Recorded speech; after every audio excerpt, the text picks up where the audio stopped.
What's going on in America today? Why are we over our heads in debt? Why can't the politicians bring debt under control? Why are so many people, often both parents now, working at low-paying, dead-end jobs and still making do with less? What's the future of the American economy and way of life?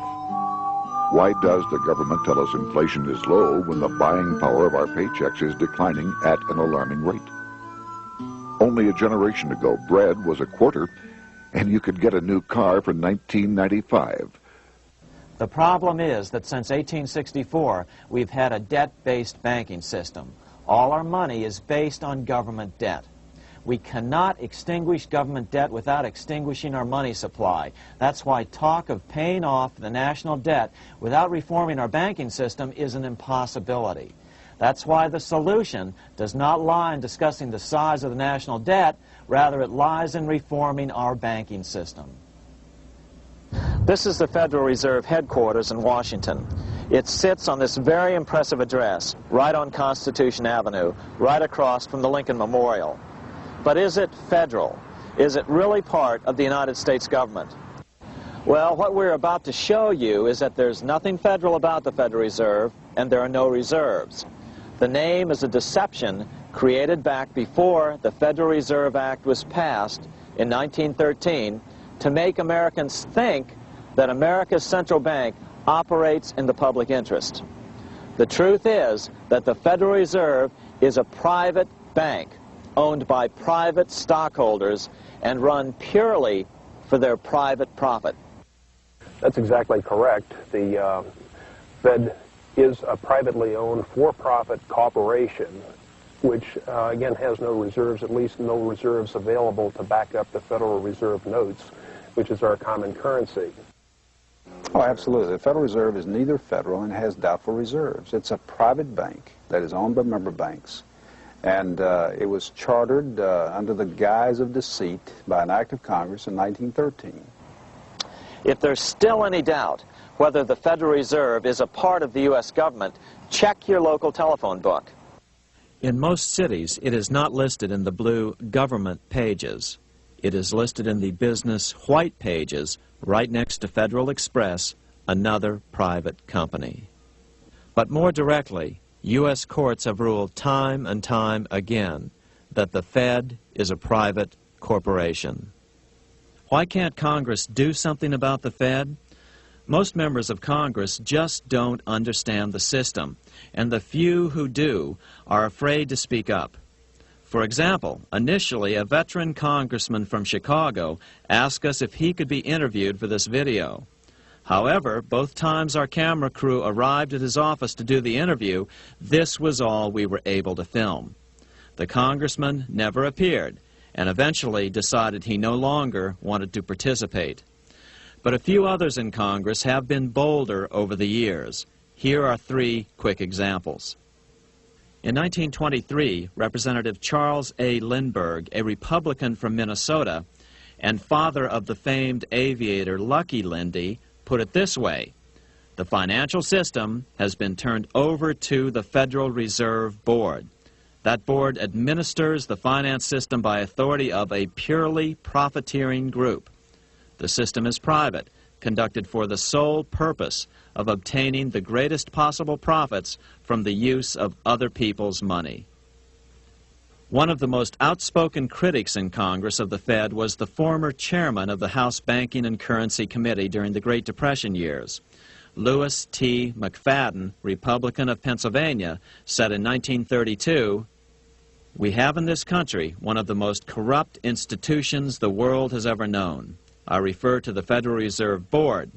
This evil institution has impoverished the people of the United States and has practically bankrupted our government. It has done this through the corrupt practices of the moneyed vultures who control it." Senator Barry Goldwater was a frequent critic of the Fed. Most Americans have no real understanding of the operation of the international moneylenders. The accounts of the Federal Reserve System have never been audited. It operates outside the control of Congress and manipulates the credit of the United States. The Federal Reserve really even though it is not part of the federal government, it is more powerful than the federal government. It's more powerful than the president, the Congress, and the courts. Now, a lot of people challenge me on that, but let me prove my case. The Federal Reserve determines what the average person's car payment is going to be, what their house payment is going to be, and whether they have a job or not. And I submit to you that that's total control. And the Federal Reserve is the largest single creditor of the United States government. What does Proverbs tell us? The borrower is servant to the lender. What one has to understand is that from the day the Constitution was adopted right up to today, the folks who profit from privately owned central banks, as Madison called them, the money changers, have fought a running battle for control over who gets to print America's money. Why is who prints the money so important? Think of money as just another commodity. If you have a monopoly on a commodity that everyone needs, everyone wants, and nobody has enough of, there are lots of ways to make a profit, and also exert tremendous political influence. That's what this battle is all about. Throughout the history of the United States, the money power has gone back and forth between Congress and some sort of privately owned central bank. The Founding Fathers knew the evils of a privately owned central bank. First of all, they had seen how the privately owned British central bank, the Bank of England, had run up the British national debt to such an extent that Parliament had been forced to place unfair taxes on the American colonies. In fact, as we'll see later, Ben Franklin claimed that this was the real cause of the American Revolution. Most of the Founding Fathers realized the potential dangers of banking and feared bankers' accumulation of wealth and power. Jefferson put it this way: I sincerely believe that banking institutions are more dangerous to our liberties than standing armies. The issuing power should be taken from the banks and restored to the people to whom it properly belongs. That succinct statement of Jefferson is, in fact, the solution to all our economic problems today. It bears repeating. The issuing power should be taken from the banks and restored to the people to whom it properly belongs. James Madison, the main author of the Constitution, agreed. Interestingly, he called those behind the central bank scheme money changers. Madison strongly criticized their actions. History records that the money changers have used every form of abuse, intrigue, deceit, and violent means possible to maintain their control over governments by controlling money and its issuance. The battle over who gets to issue our money has been the pivotal issue throughout the history of the United States. Wars are fought over it, depressions are caused to acquire it. Yet after World War I, this battle was rarely mentioned in newspapers or history books. Why? By World War I, the money changers, with their dominant wealth, had seized control of most of the nation's press.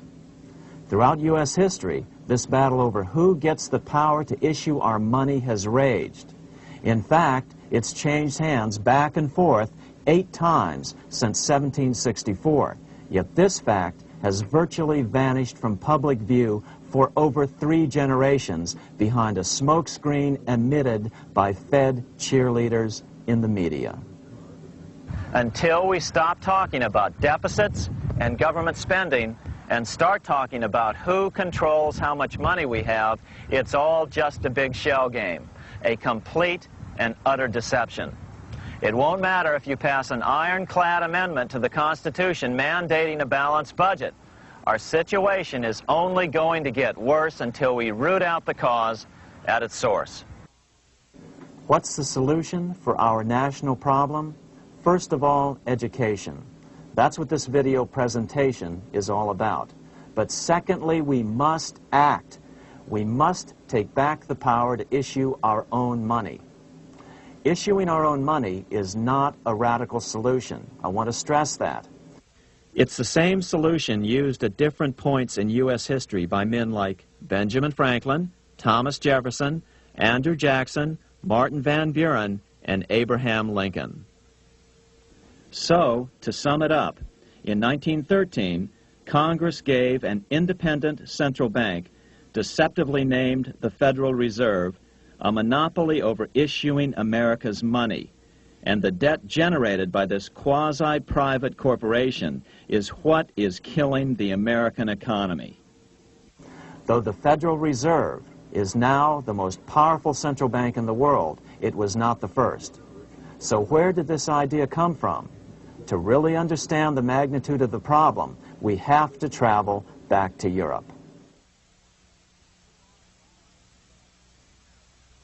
Just who are these money changers James Madison spoke of? In the Bible, 2,000 years ago, Jesus drove the money changers from the temple. It was the only time Jesus used force during his ministry. What were money changers doing in the temple? When Jews came to Jerusalem to pay their temple tax, they could only pay it with a special coin, the half shekel of the sanctuary. This was a half ounce of pure silver about this size. It was the only coin around at that time which was pure silver and of assured weight without the image of a pagan emperor. Therefore, to Jews, the half shekel was the only coin acceptable to God. But these coins were not plentiful. The money changers had cornered the market on them. Then they raised the price, just like any other commodity, to whatever the market would bear. In other words, money changers were making exorbitant profits because they held a virtual monopoly on money. The Jews had to pay whatever they demanded. To Jesus, this totally violated the sanctity of God's house.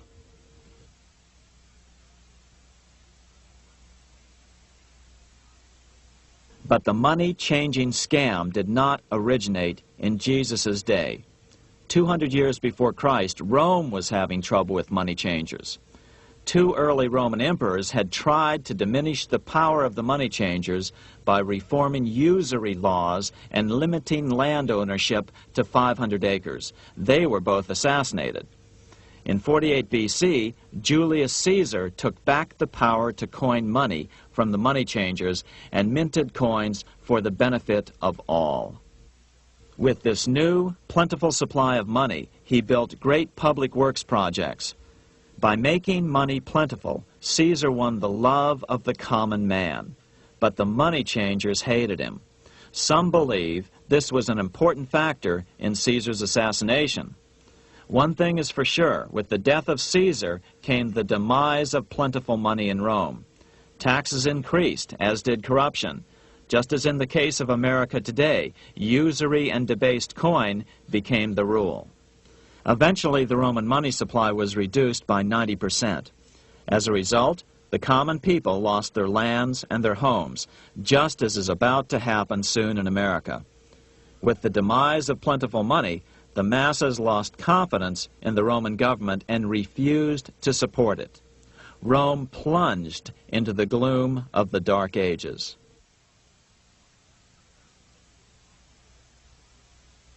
A 1,000 years after the death of Christ, money changers, those who loan out and manipulate the quantity of money, were active in medieval England. In fact, they were so active that acting together, they could manipulate the entire English economy. These were not bankers per se. The money changers generally were the goldsmiths. They were the first bankers because they started keeping other people's gold for safekeeping in their vaults. The first paper money was merely a receipt for gold left at the goldsmith. Paper money caught on because it was more convenient than carrying around a lot of heavy gold and silver coins. Eventually, goldsmiths noticed that only a small fraction of the depositors ever came in and demanded their gold at any one time. Goldsmiths started cheating on the system. They discovered that they could print more money than they had gold, and usually no one would be the wiser.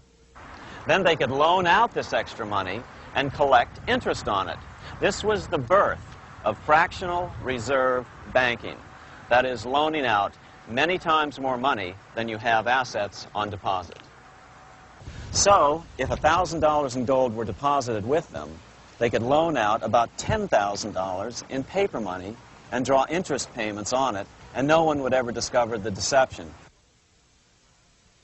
By this means, goldsmiths gradually accumulated more and more wealth and used this wealth to accumulate more and more gold. Today, this practice of loaning out more money than there are reserves is known as fractional reserve banking. Every bank in the United States is allowed to loan out at least 10 times more money than they actually have. That's why they get rich on charging, let's say, 8% interest. It's not really 8% per year, which is their income. It's 80%. That's why bank buildings are always the largest in town. But does that mean that all interest or all banking should be illegal? Hardly. In the Middle Ages, canon law, the law of the Catholic Church, forbade charging interest on loans. This concept followed the teachings of Aristotle and St. Thomas Aquinas. They taught that the purpose of money was to serve the members of society, to facilitate the exchange of goods needed to lead a virtuous life. Interest, in their belief, hindered this purpose by putting an unnecessary burden on the use of money. In other words, interest was contrary to reason and justice. Reflecting church law in the Middle Ages, Europe forbade charging interest on loans and made it a crime called usury. As commerce grew, and therefore opportunities for investment arose in the late Middle Ages, it came to be recognized that to loan money had a cost for the lender, both in risk and in lost opportunity. So some charges were allowed, but not interest per se. But all moralists, no matter what religion, condemn fraud, oppression of the poor, and injustice as clearly immoral. As we will see, fractional reserve lending is rooted in a fraud, results in widespread poverty, and reduces the value of everyone else's money. The ancient goldsmiths discovered that extra profits could be made by rowing the economy between easy money and tight money. When they made money easier to borrow, then the amount of money in circulation expanded. Money was plentiful. People took out more loans to expand their businesses. But then the money changers would tighten the money supply. They would make loans more difficult to get. What would happen? Just what happens today. A certain percentage of people could not repay their previous loans and could not take out new loans to repay the old ones. Therefore, they went bankrupt and had to sell their assets to the goldsmiths for pennies on the dollar. The same thing is still going on today. Only today, we call this rowing of the economy up and down the business cycle. Like Julius Caesar, King Henry I of England finally resolved to take the money power away from the goldsmiths about 1100 AD. Henry could have used anything as money, seashells, feathers, or even yak dung, as is often done in remote Tibetan provinces. But he invented one of the most unusual money systems in history. It was called the tally stick system. Here I have one of the few surviving examples of this form of British money, which lasted 726 years until 1826, a tally stick. The tally system was adopted to avoid the monetary manipulation of the goldsmiths. Tally sticks were money fabricated out of sticks of polished wood. Notches were cut along one edge of the stick to indicate the denominations. Then the stick was split lengthwise through the notches so that both pieces still had a record of the notches. The king kept one half to protect against counterfeiting. Then he would spend the other half into the economy and they would circulate as money. This particular tally stick is huge. It represented 25,000 pounds. One of the original stockholders in the Bank of England purchased his original shares with this stick. In other words, he bought shares in the world's richest and most powerful corporation with a stick of wood.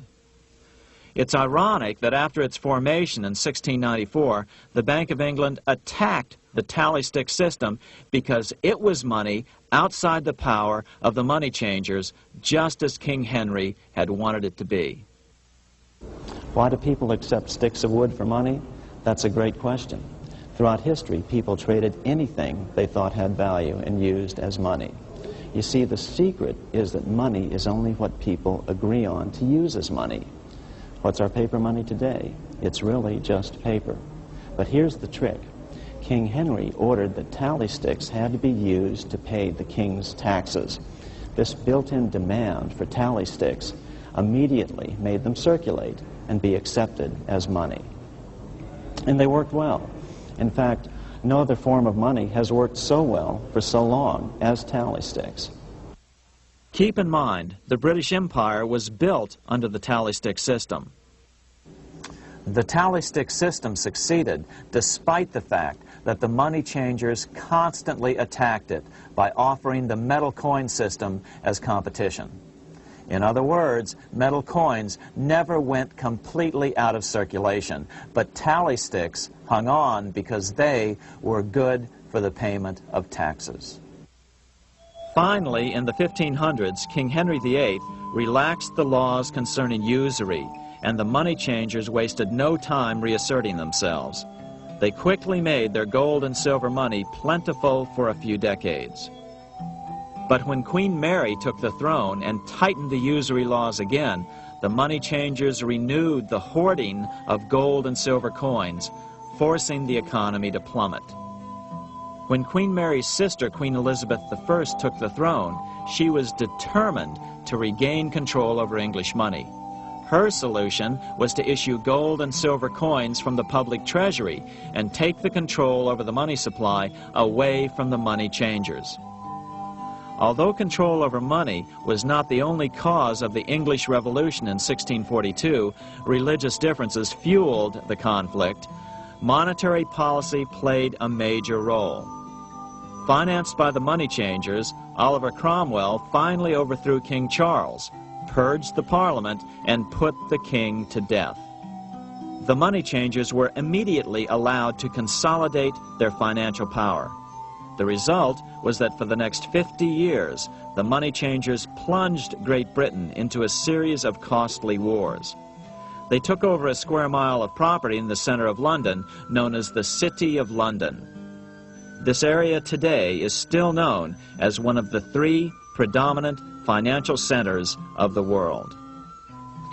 Conflicts with the Stuart kings led the money changers in England to combine with those in the Netherlands to finance the invasion of William of Orange, who overthrew the Stuarts in 1688 and took the English throne.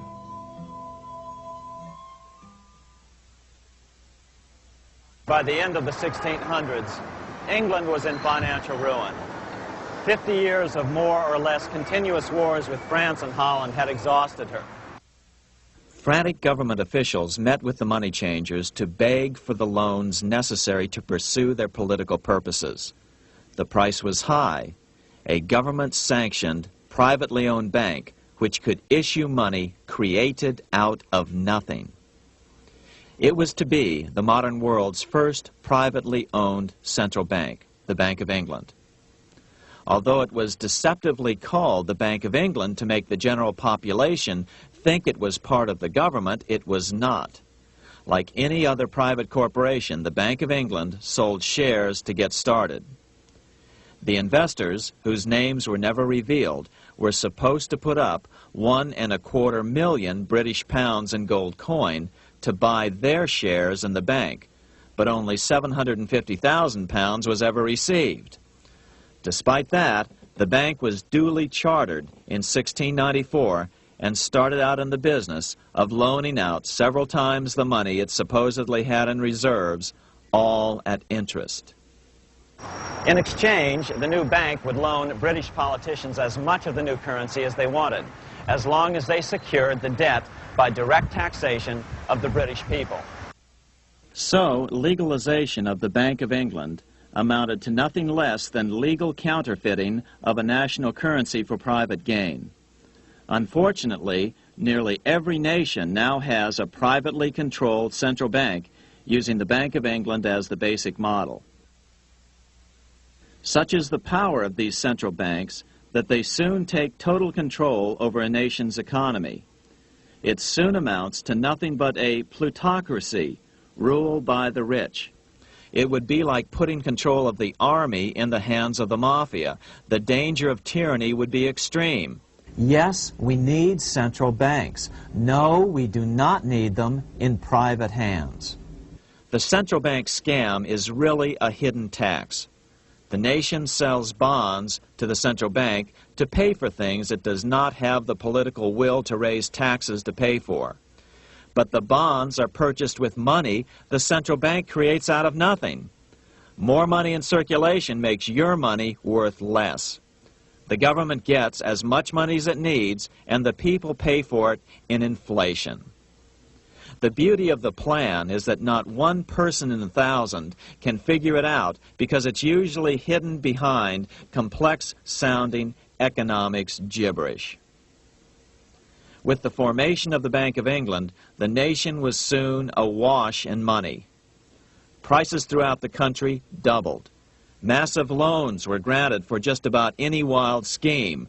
One venture proposed to drain the Red Sea to recover gold supposedly lost when the Egyptian army drowned pursuing Moses and the Israelites. By 1698, government debt grew from the initial £1.25 million to £16 million. Naturally, taxes were increased and then increased again to pay for all of this. With the British money supply firmly in their grip, the British economy began a wild roller coaster series of booms and depressions, exactly the sort of thing a central bank claims it is determined to prevent. There are two things which I think are intrinsic not just to the Bank of England but to central banking generally. The first is an involvement in the formulation of monetary policy with the specific objective of achieving monetary stability. However, since the Bank of England took control, the British pound has rarely been stable. Now let's take a look at the role of the Rothschild family, the family said to be the wealthiest in the world.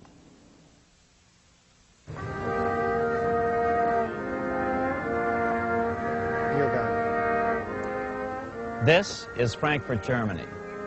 50 years after the Bank of England opened its doors, a goldsmith named Amschel Moses Bauer opened a coin shop, a counting house, in 1743. And over the door he placed a sign depicting a Roman eagle on a red shield. The shop became known as the Red Shield Firm, or in German, Rothschild. When his son, Amschel Meyer Bauer, inherited the business, he decided to change his name to Rothschild. Amschel soon learned that loaning money to governments and kings was more profitable than loaning to private individuals.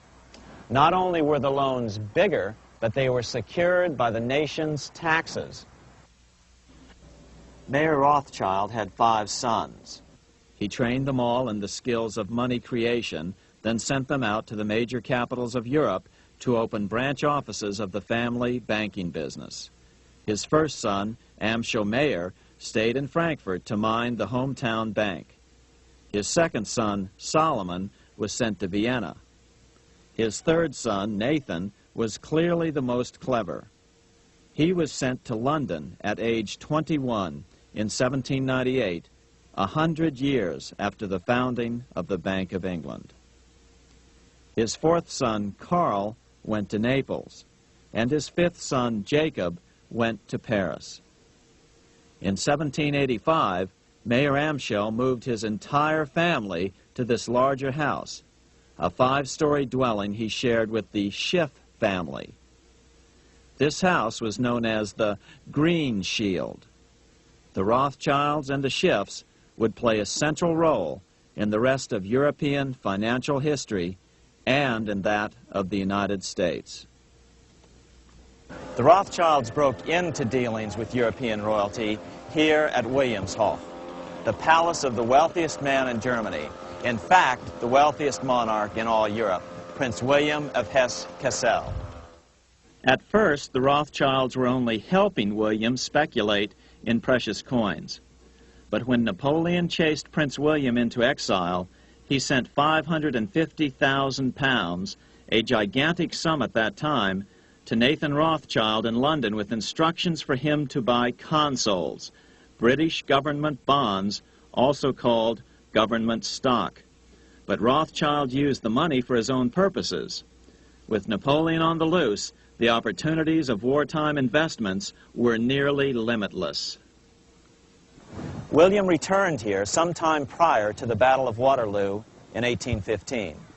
He summoned Rothschild and demanded his money back.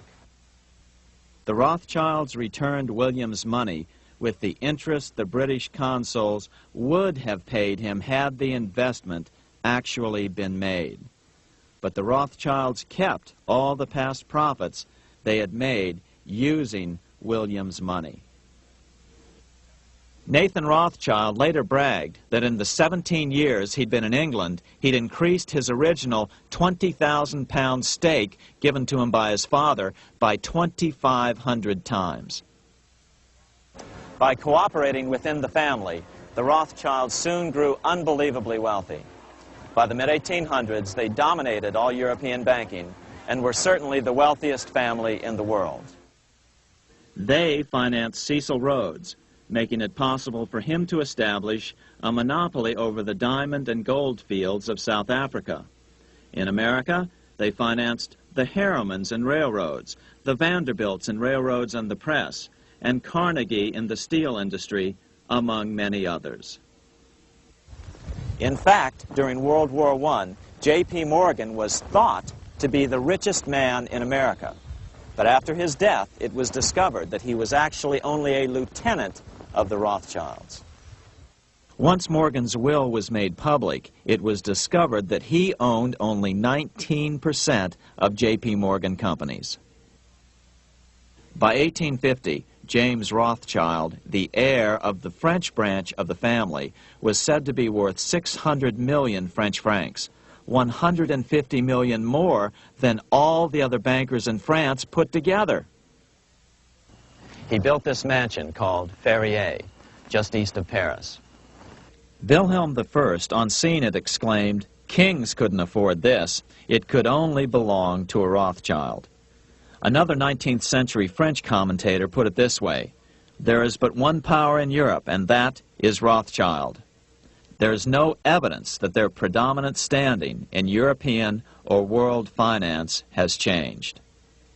Now let's take a look at the results the Bank of England had produced on the British economy and how that later was the root cause of the American Revolution.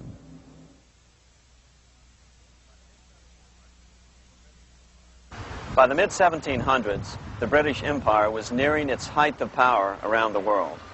But Britain had fought 4 costly wars in Europe since the creation of their privately owned central bank, the Bank of England. The cost had been high. To finance these wars, the British Parliament here had borrowed heavily from the bank. By the mid-1700s, the government's debt here in Britain was £140 million, a staggering sum for those days. Consequently, the British government embarked on a program of trying to raise revenues from their American colonies in order to make their interest payments to the bank. But in America, it was a different story. The scourge of a privately owned central bank had not yet hit. This is Independence Hall in Philadelphia, where the Declaration of Independence and Constitution were signed. In the mid-1700s, pre-revolutionary America was still relatively poor. There was a severe shortage of precious metal coins to trade for goods, so the early colonists were forced to experiment with printing their own homegrown paper money. Some of these experiments were successful. Franklin was a big supporter of the colonies printing their own paper money. In 1757, Franklin was sent to London. He ended up staying for the next 18 years here, nearly until the start of the American Revolution. During this period, the American colonies began to issue their own money. Called colonial scrip, the endeavor was very successful. It provided a reliable medium of exchange, and it also helped to provide a feeling of unity between the colonies. Remember, colonial scrip was just paper money, debt-free money, printed in the public interest, and not backed by gold or silver coin. In other words, it was a totally fiat currency. One day, officials of the Bank of England asked Franklin how he would account for the newfound prosperity of the colonies. Without hesitation, he replied, "That is simple. In the colonies, we issue our own money. It is called colonial scrip.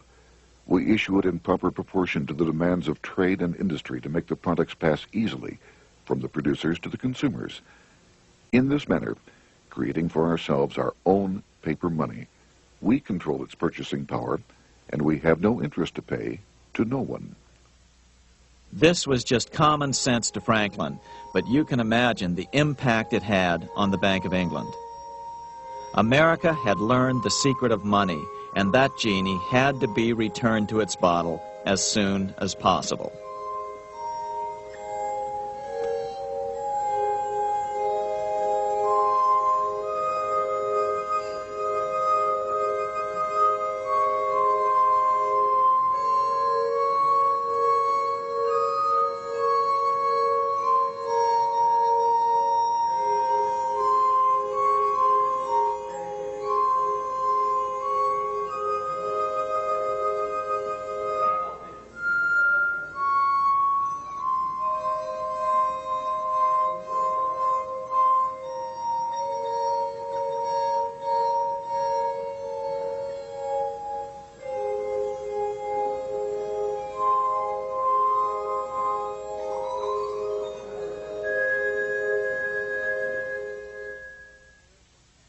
As a result, Parliament hurriedly passed the Currency Act of 1764. This prohibited colonial officials from issuing their own money and ordered them to pay all future taxes in gold or silver coins. In other words, it forced the colonies on a gold or silver standard. For those who still believe that a gold standard is the answer for America's current monetary problems, look what happened to America after that. Writing in his autobiography, Franklin said, "In 1 year, the conditions were so reversed that the era of prosperity ended and a depression set in to such an extent that the streets of the colonies were filled with unemployed." Franklin claims that this was even the basic cause for the American Revolution. As Franklin put it in his autobiography, The colonies would gladly have borne a little tax on tea and other matters had it not been that England took away from the colonies their money, which created unemployment and dissatisfaction. The inability of the colonists to get the power to issue their own money permanently out of the hands of George III and the international bankers was the prime reason for the Revolutionary War. by the time the first shots were fired in Lexington, Massachusetts, on April 19, 1775, the colonies had been drained of gold and silver coin by British taxation. As a result, the Continental government had no choice but to print money to finance the war. At the start of the Revolution, the U.S. money supply stood at $12 million. By the end of the war, it was nearly $500 million. As a result, the currency was virtually worthless. Shoes sold for $5,000 a pair. Colonial scrip had worked because just enough was issued to facilitate trade. As George Washington lamented, a wagon load of money will scarcely purchase a wagon load of provisions. Today, those who support a gold-backed currency point to this period during the Revolution to demonstrate the evils of a fiat currency. But remember, the same currency had worked so well 20 years earlier during times of peace that the Bank of England had Parliament outlaw it. Towards the end of the Revolution, the Continental Congress, meeting here at Independence Hall, grew desperate for money. In 1781, they allowed Robert Morris, their financial superintendent, to open a privately owned central bank. Incidentally, Morris was a wealthy man who had grown wealthier during the Revolution by trading in war materials. Called the Bank of North America, the new bank was closely modeled after the Bank of England. It was allowed to practice fractional reserve banking. That is, it could lend out money it didn't have, then charge interest on it. If you or I were to do that, we would be charged with fraud, a felony. The bank's charter called for private investors to put up $400,000 worth of initial capital. But when Morris was unable to raise the money, he brazenly used his political influence to have gold deposited in the bank, which had been loaned to America by France. He then loaned this money to himself and his friends to reinvest in shares of the bank. And, like the Bank of England, the bank was given a monopoly over the national currency. Soon the dangers became clear. The value of American currency continued to plummet. So, 4 years later, in 1785, the bank's charter was not renewed. The leader of the effort to kill the bank, William Findley of Pennsylvania, explained the problem this way, quote, "This institution, having no principle but that of avarice, will never be varied in its object, to engross all the wealth, power, and influence of the state." The men behind the Bank of North America, Alexander Hamilton, Robert Morris, and the bank's president, Thomas Whiling, did not give up. Only 6 years later, Hamilton, then Secretary of the Treasury, and his mentor, Morris, rammed a new privately owned central bank through the new Congress. Called the first bank of the United States, Thomas Whiling again served as the bank's president. The players were the same, only the name of the bank was changed.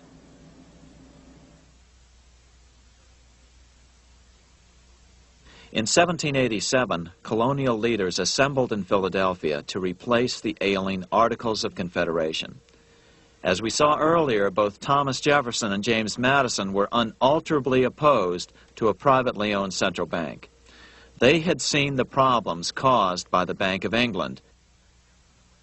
They wanted nothing of it. As Jefferson later put it, If the American people ever allow private banks to control the issue of their currency, first by inflation, then by deflation, the banks and the corporations which grow up around them will deprive the people of all property until their children wake up homeless on the continent their fathers conquered. during the debate over the future monetary system, another one of the founding fathers, Gouverneur Morris, castigated the motivations of the owners of the Bank of North America. Gouverneur Morris headed the committee that wrote the final draft of the Constitution. Morris knew the motivations of the bank well. Along with his old boss, Robert Morris, Gouverneur Morris and Alexander Hamilton were the ones who had presented the original plan for the Bank of North America to the Continental Congress in the last year of the Revolution. In a letter he wrote to James Madison on July 2nd, 1787, Gouverneur Morris revealed what was really going on. The rich will strive to establish their dominion and enslave the rest. They always did. They always will. They will have the same effect here as elsewhere if we do not, by the power of government, keep them in their proper spheres. Despite the defection of Gouverneur Morris from the ranks of the bank, Hamilton, Robert Morris, Thomas Whiling, and their European backers were not about to give up. They convinced the bulk of the delegates to the Constitutional Convention to not give Congress the power to issue paper money. Most of the delegates were still reeling from the wild inflation of the paper currency during the Revolution. They had forgotten how well colonial scrip had worked before the war. But the Bank of England had not. The money changers could not stand to have America printing her own money again. So the Constitution is silent on the matter. This grievous defect left the door wide open for the money changers, just as they had planned.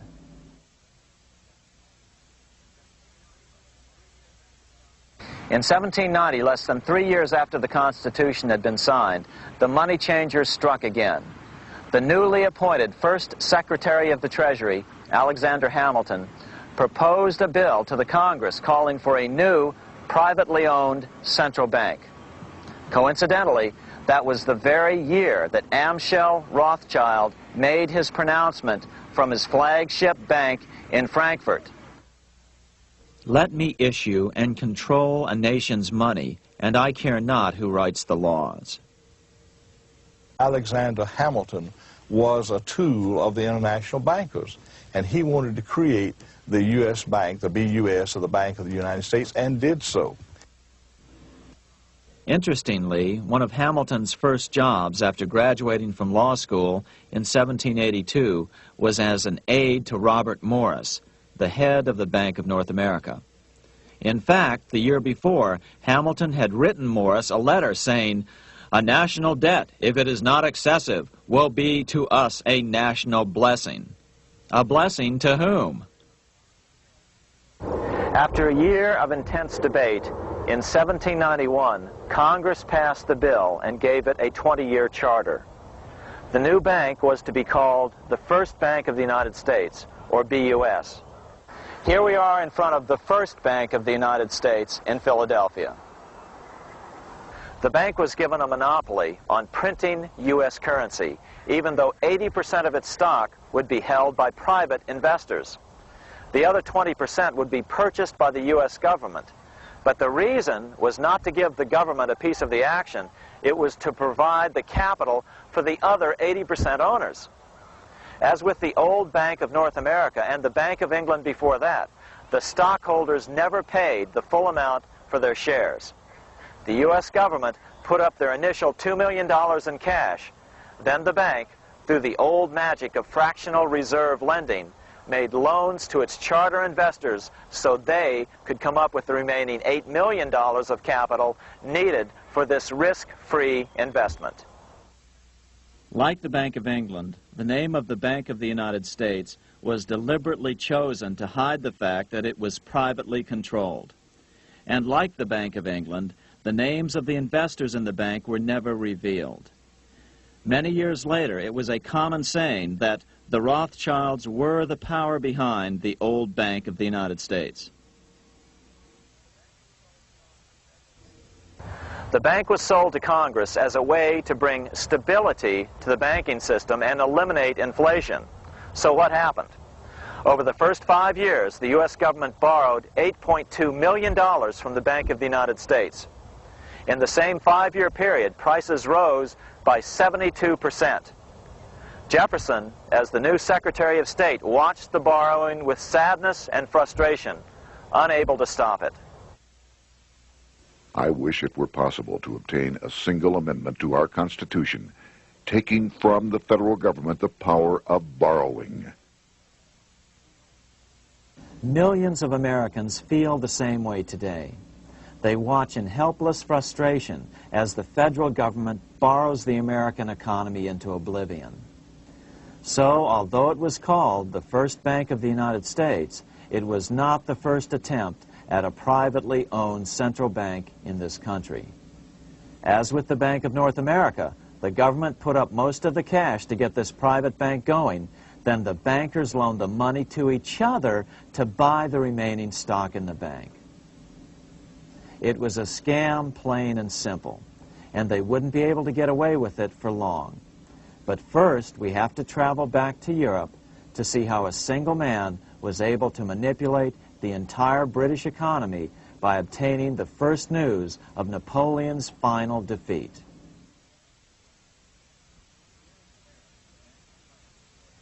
Here in Paris, the Bank of France was organized in 1800, just like the Bank of England.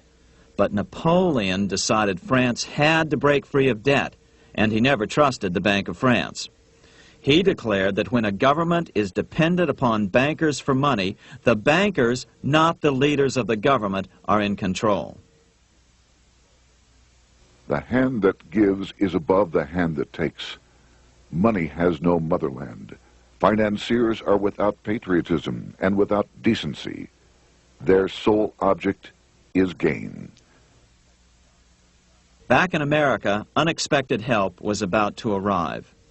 In 1800, Thomas Jefferson narrowly defeated John Adams to become the third president of the United States. By 1803, Jefferson and Napoleon had struck a deal. The U.S. would give Napoleon $3 million in gold in exchange for a huge chunk of territory west of the Mississippi River, the Louisiana Purchase. With that $3 million, Napoleon quickly forged an army and set off across Europe, conquering everything in his path. But the Bank of England quickly rose to oppose him. They financed every nation in his path, reaping the enormous profits of war. Prussia, Austria, and finally Russia all went heavily into debt in a futile attempt to stop Napoleon. 4 years later, with the main French army in Russia, 30-year-old Nathan Rothschild, the head of the London office of the Rothschild family, personally took charge of a bold plan to smuggle a much-needed shipment of gold right through France to finance an attack by the Duke of Wellington from Spain. Nathan later bragged at a dinner party in London that it was the best business he'd ever done. Little did he know that he would do much better business in the near future. Wellington's attacks from the south and other defeats eventually forced Napoleon to abdicate, and Louis XVIII was crowned king. Napoleon was exiled to Elba, a tiny island off the coast of Italy, supposedly exiled from France forever. While Napoleon was in exile on Elba, temporarily defeated by England with the financial help of the Rothschilds, America was trying to break free of its central bank as well.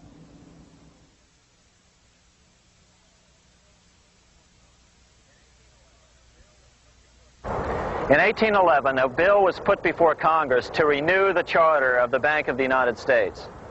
The debate grew very heated, and the legislatures of both Pennsylvania and Virginia passed resolutions asking Congress to kill the bank. The press corps of the day attacked the bank openly, calling it a great swindle, a vulture, a viper, and a cobra.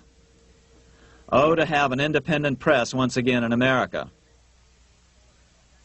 A congressman named P.B. Porter attacked the bank from the floor of Congress, saying if the bank's charter was renewed, Congress, quote, will have planted in the bosom of this Constitution a viper, which one day or another will sting the liberties of this country to the heart, close quote.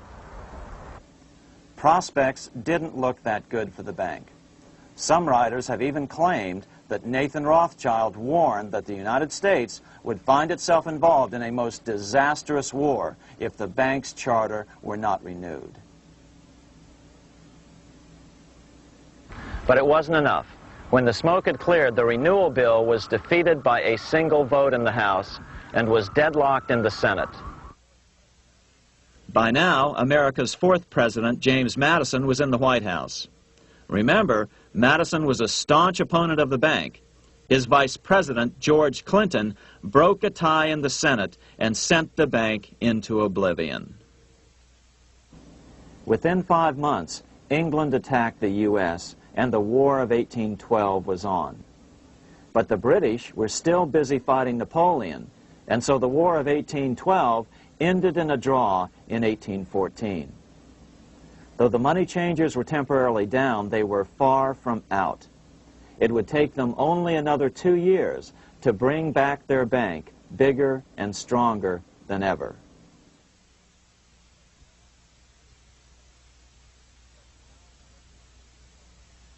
But now, let's return to Napoleon, because nothing else in history more aptly demonstrates the ingenuity of the Rothschild family than their control of the British stock market after Waterloo. In 1815, a year after the end of the War of 1812 in America, Napoleon escaped his exile and returned to Paris. French troops were sent out to capture him, but such was his charisma that the soldiers rallied around their old leader and hailed him as their emperor once again. In March of 1815, Napoleon equipped an army which Britain's Duke of Wellington defeated less than 90 days later at Waterloo. Some writers claim Napoleon borrowed £5 million from the Bank of England to rearm. But it appears these funds actually came from the Ouvard banking house in Paris. Nevertheless, from about this point on, it was not unusual for privately controlled central banks to finance both sides in a war. Why would a central bank finance opposing sides in a war? Because war is the biggest debt generator of them all. A nation will borrow any amount for victory. The ultimate loser is loaned just enough to hold out the vain hope of victory, and the ultimate winner is given enough to win. Besides, such loans are usually conditioned upon the guarantee that the victor will honor the debts of the vanquished.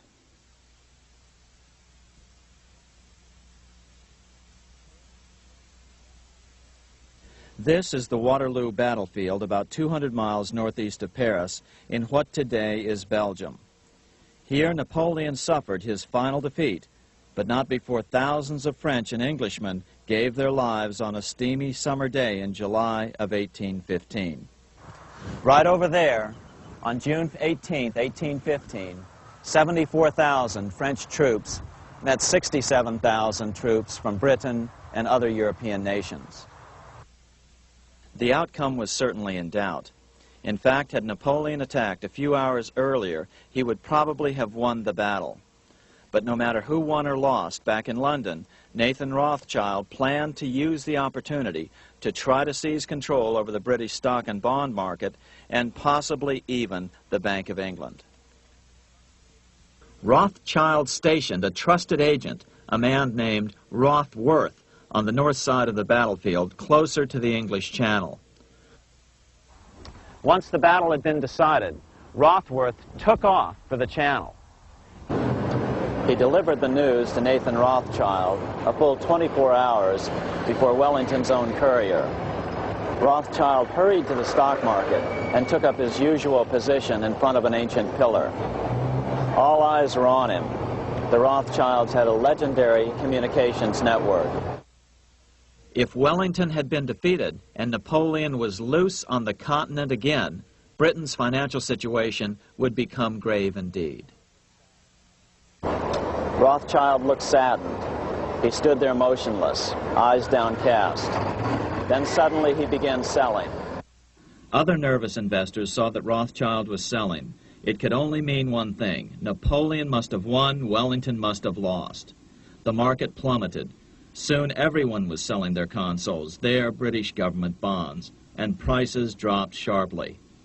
But then Rothschild started secretly buying up the consols through his agents for only a fraction of their worth hours before.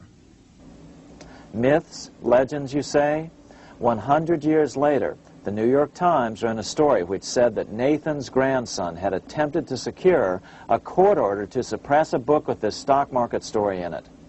The Rothschild family claimed the story was untrue and libelous, but the court denied the Rothschilds' request and ordered the family to pay all court costs.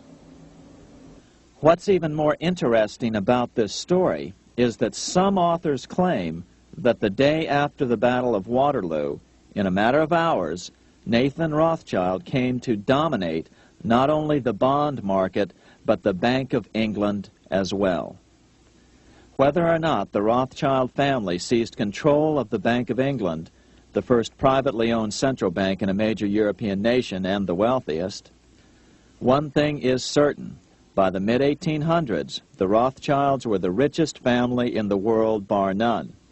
They dominated the new government bond markets and branched into other banks and industrial concerns. In fact, the rest of the 19th century was known as the Age of the Rothschilds. Despite this overwhelming wealth, the family has generally cultivated an aura of invisibility. Although the family controls scores of industrial, commercial, mining, and tourist corporations, only a handful bear the Rothschild name. By the end of the 19th century, one expert estimated that the Rothschild family controlled half the wealth of the world. Whatever the extent of their vast wealth, it is reasonable to assume that their percentage of the world's wealth has increased since then. But since the turn of the century, the Rothschilds have cultivated the notion that their power has somehow waned even as their wealth increases.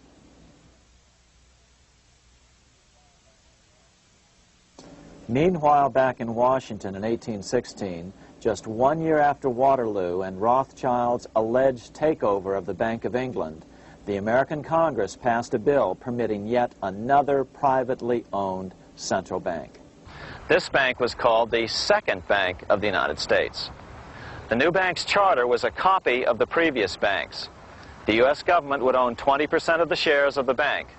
Of course, the federal share was paid by the Treasury up front into the bank's coffers.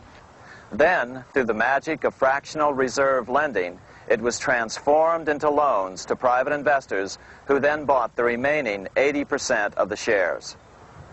Just as before, the primary stockholders remained a secret. But it is known that the largest block of shares, about 1/3 of the total, were sold to foreigners.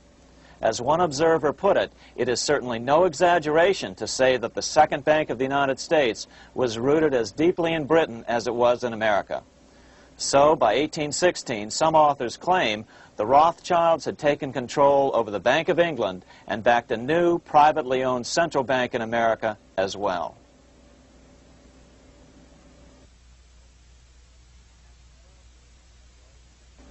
After 12 years of manipulations of the U.S. economy on the part of the Second Bank of the U.S., the American people had had just about enough. Opponents of the bank nominated a dignified senator from Tennessee, Andrew Jackson, the hero of the Battle of New Orleans, to run for president. This is his home, the Hermitage. No one gave Jackson a chance initially. The bank had long ago learned how the political process could be controlled with money. To the surprise and dismay of the money changers, Jackson was swept into office in 1828. Jackson was determined to kill the bank at the first opportunity and wasted no time in trying to do so. But the bank's 20-year charter didn't come up for renewal until 1836, the last year of his second term, if he could survive that long. During his first term, Jackson contented himself with rooting out the bank's many minions from government service. He fired 2,000 of the 11,000 employees of the federal government. In 1832, with his re-election approaching, the bank struck an early blow, hoping Jackson would not want to stir up controversy. They asked Congress to pass a renewal bill 4 years early.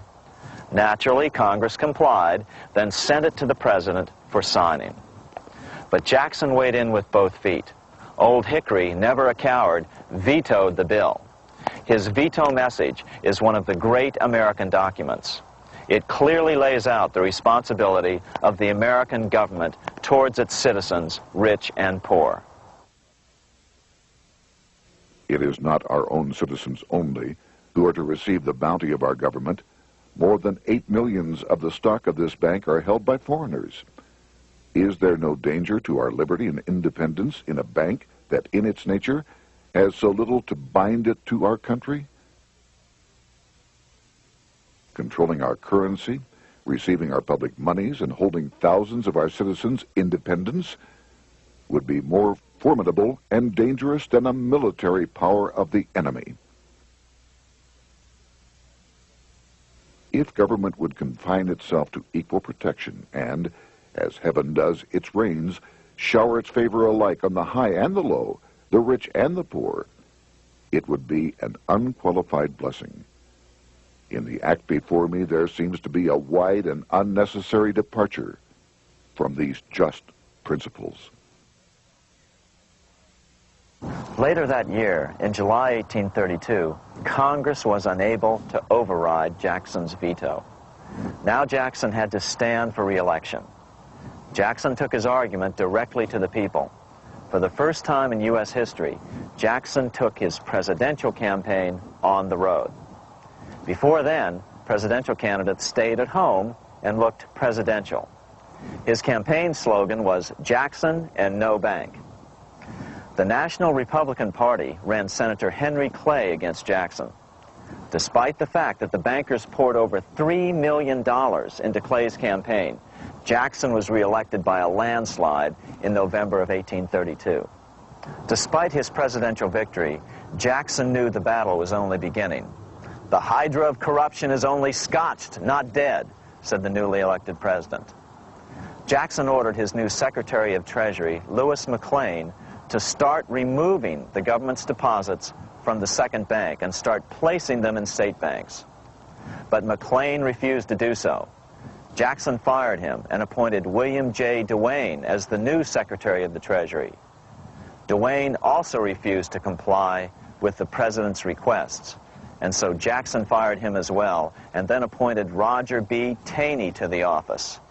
Taney did withdraw government funds from the bank starting on October 1st, 1833. Jackson was jubilant. "I have it chained. I'm ready with screws to draw every tooth and then the stumps." But the bank was not yet done fighting. Its head, Nicholas Biddle, used his influence to get the Senate to reject Taney's nomination. Then, in a rare show of arrogance, Biddle threatened to cause a depression if the bank was not rechartered. This worthy president thinks that because he has scalped Indians and imprisoned judges, he is to have his way with the bank. He is mistaken. Next, in an unbelievable fit of honesty for a central banker, Biddle admitted that the bank was going to make money scarce to force Congress to restore the bank. Nothing but widespread suffering will produce any effect on Congress. Our only safety is in pursuing a steady course of firm restriction, and I have no doubt that such a course will ultimately lead to restoration of the currency and the recharter of the bank. What a stunning revelation. Here was the pure truth, revealed with shocking clarity. Biddle intended to use the money contraction power of the bank to cause a massive depression until America gave in. Unfortunately, this has happened time and time again throughout U.S. history and is about to happen again in today's world. Nicholas Biddle made good on his threat. The bank sharply contracted the money supply by calling in old loans and refusing to extend new ones. A financial panic ensued, followed by a deep depression. Naturally, Biddle blamed Jackson for the crash, saying that it was caused by the withdrawal of federal funds from the bank. Unfortunately, his plan worked well. Wages and prices sagged. Unemployment soared along with business bankruptcies. The nation quickly went into an uproar. Newspaper editors blasted Jackson in editorials. The bank threatened to withhold payments, which then could be made directly to key politicians for their support. Within only months, Congress assembled in what was called the panic session. 6 months after he had withdrawn funds from the bank, Jackson was officially censured by a resolution which passed the Senate by a vote of 26 to 20. It was the first time a president had ever been censured by Congress. Jackson lashed out at the bank. "You are a den of vipers. I intend to rout you out, and by eternal God, I will rout you out." America's fate teetered on a knife edge. If Congress could muster enough votes to override Jackson's veto, the bank would be granted another 20-year monopoly or more over America's money, time enough to consolidate its already great power. Then a miracle occurred. The governor of Pennsylvania came out supporting President Jackson and strongly criticized the bank. On top of that, Biddle had been caught boasting in public about the bank's plan to crash the economy. Suddenly, the tide shifted. In April of 1834, the House of Representatives voted 134 to 82 against rechartering the bank. This was followed up by an even more lopsided vote to establish a special committee to investigate whether the bank had caused the crash. When the investigating committee arrived at the bank's door in Philadelphia, armed with a subpoena to examine the books, Biddle refused to give them up. Nor would he allow inspection of correspondence with congressmen relating to their personal loans and advances he'd made to them. He also refused to testify before the committee back in Washington. On January 8th, 1835, Jackson paid off the final installment on the national debt, which had been necessitated by allowing the banks to issue currency for government bonds rather than simply issuing treasury notes without such debt. He was the only president to ever pay off the debt. A few weeks later, on January 30th, 1835, an assassin by the name of Richard Lawrence tried to shoot President Jackson, but by the grace of God, both pistols misfired. Lawrence was later found not guilty by reason of insanity. After his release, he bragged to friends that powerful people in Europe had put him up to the task and promised to protect him if he were caught. The following year, when its charter ran out, the Second Bank of the United States ceased functioning as the nation's central bank. Biddle was later arrested and charged with fraud. He was tried and acquitted, but died shortly thereafter while still tied up in civil suits. After his second term as president, Jackson retired here to the Hermitage outside of Nashville to live out his life. He is still remembered here for his determination to kill the bank. In fact, he killed it so well that it took the money changers 77 years to undo the damage. When asked what his most important accomplishment had been, Jackson replied, "I killed the bank." Unfortunately, even Jackson failed to grasp the entire picture and its root cause.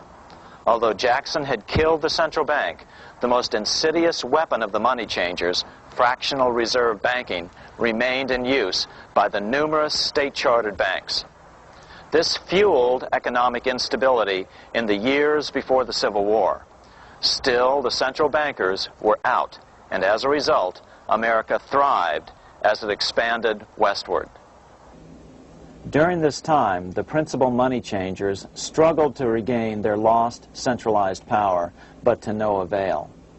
Then, finally, they reverted to the old central bankers' formula: war to create debt and dependency. If they couldn't get their central bank any other way, America could be brought to its knees by plunging it into a civil war, just as they had done in 1812 after the first Bank of the United States was not rechartered. 1 month after the inauguration of Abraham Lincoln, the first shots of the American Civil War were fired here at Fort Sumter, South Carolina, on April 12, 1861. Certainly slavery was a cause for the Civil War, but not the primary cause. Lincoln knew that the economy of the South depended upon slavery, and so before the Civil War, he had no intention of eliminating it. Lincoln had put it this way in his inaugural address only 1 month earlier. I have no purpose, directly or indirectly, to interfere with the institution of slavery in the states where it now exists. I believe I have no lawful right to do so, and I have no inclination to do so. Even after the first shots were fired here at Fort Sumter, Lincoln continued to insist that the Civil War was not about the issue of slavery. My paramount objective is to save the Union, and it is not either to save or destroy slavery. If I could save the Union without freeing any slave, I would do it. So what was the Civil War all about? There were many factors at play. Northern industrialists had used protective tariffs to prevent the southern states from buying cheaper European goods. Europe retaliated by stopping cotton imports from the South. The southern states were in a double financial bind. They were forced to pay more for most of the necessities of life, while their income from cotton exports plummeted. The South was angry. But there were other factors at work.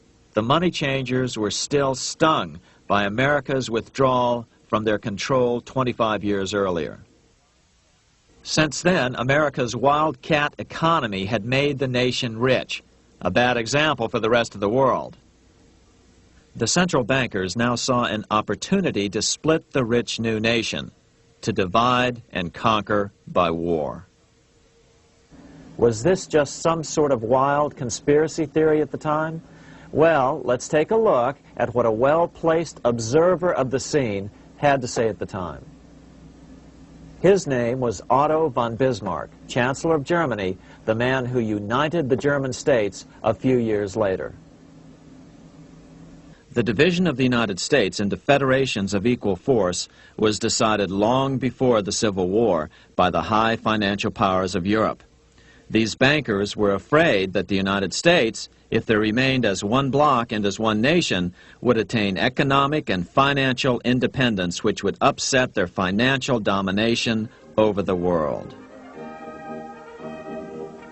Within months after the first shots here at Fort Sumter, the central bankers loaned Napoleon III of France, the nephew of the Waterloo Napoleon, 210 million francs to seize Mexico and station troops along the southern border of the U.S., taking advantage of their war to violate the Monroe Doctrine and return Mexico to colonial rule.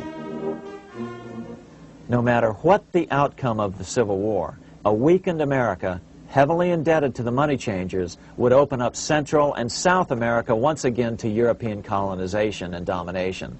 The very thing America's Monroe Doctrine had forbade in 1823. At the same time, Great Britain moved 11,000 troops into Canada and positioned them menacingly along America's northern border. The British fleet went to war alert should their quick intervention be called for. Lincoln knew he was in a double bind.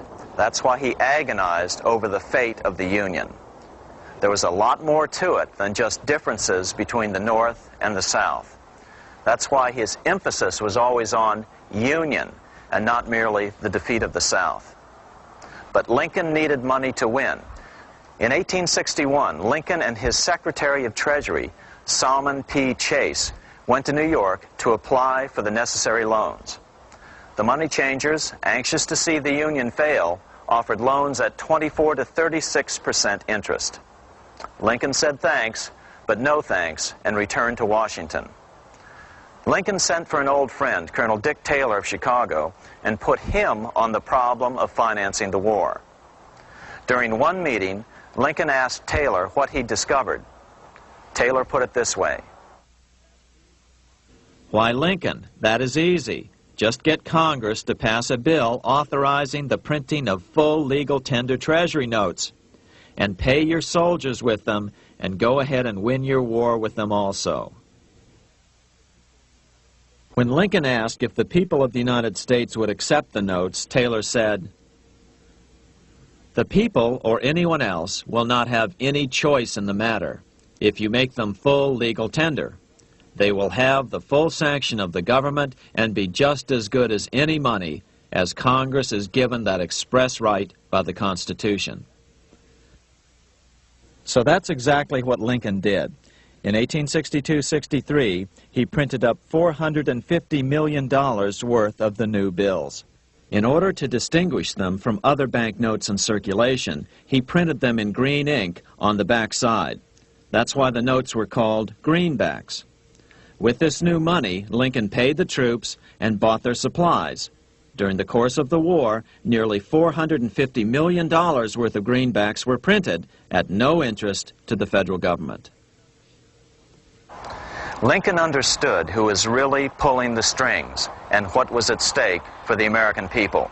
This is how he explained his rationale. The government should create, issue, and circulate all the currency and credit needed to satisfy the spending power of the government and the buying power of consumers. The privilege of creating and issuing money is not only the supreme prerogative of government, but it is the government's greatest creative opportunity. By the adoption of these principles, the taxpayers will be saved immense sums of interest. Money will cease to be master and become the servant of humanity. A truly incredible editorial in the London Times explained the central banker's attitude towards Lincoln's greenbacks. If this mischievous financial policy, which has its origins in North America, shall become indurated down to a fixture, then That government will furnish its own money without cost. It will pay off debts and be without debt. It will have all the money necessary to carry on its commerce. It will become prosperous without precedent in the history of the world. The brains and wealth of all countries will go to North America. That country must be destroyed, or it will destroy every monarchy on the globe.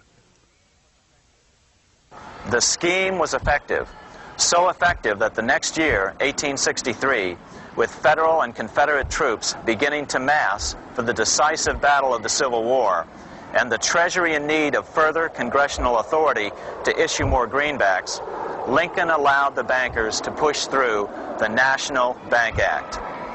These new national banks would operate under a virtual tax-free status and collectively had the exclusive monopoly power to create the new form of money, banknotes. Though greenbacks continued to circulate, their numbers were not increased. But most importantly, from this point on, the entire U.S. money supply would be created out of debt by bankers buying U.S. government bonds and issuing them for reserves for banknotes. As historian John Kenneth Galbraith explained it, in numerous years following the war, the federal government ran a heavy surplus. It could not, however, pay off its debt, retire its securities, because to do so meant there would be no bonds to back the national banknotes. To pay off the debt was to destroy the money supply. later in 1863, Lincoln got some unexpected help from Tsar Alexander II of Russia. The Tsar, like Bismarck in Germany, knew what the international money changers were up to and had steadfastly refused to let them set up a central bank in Russia. If America survived and was able to remain out of their clutches, the Tsar's position would remain secure. If the bankers were successful at dividing America and giving the pieces back to Great Britain and France, both nations under control of their central banks, eventually they would threaten Russia again. So the Tsar gave orders that if either England or France actively intervened and gave aid to the South, Russia would consider such action as a declaration of war.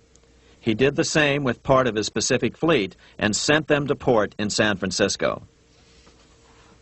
Lincoln was reelected the next year, 1864.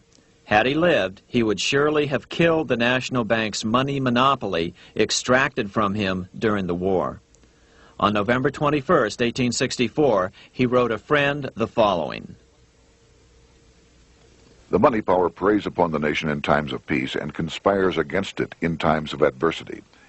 It is more despotic than monarchy, more insolent than autocracy, more selfish than bureaucracy.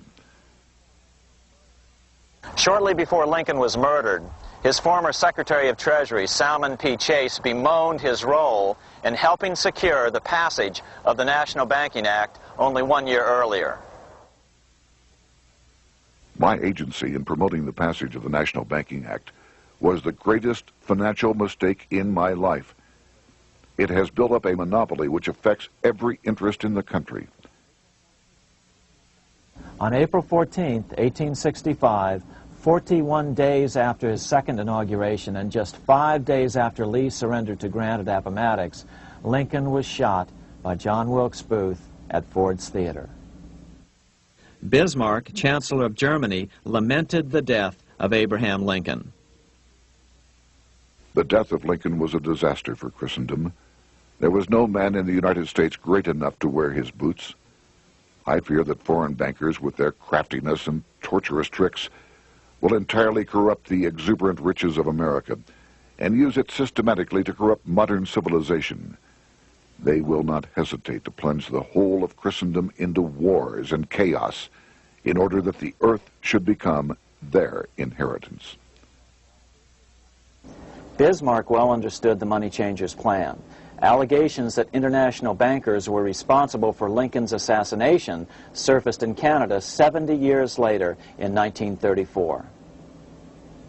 Gerald G. McGeer, a popular and well-respected Canadian attorney, revealed this stunning charge in a 5-hour speech before the Canadian House of Commons, blasting Canada's debt-based money system.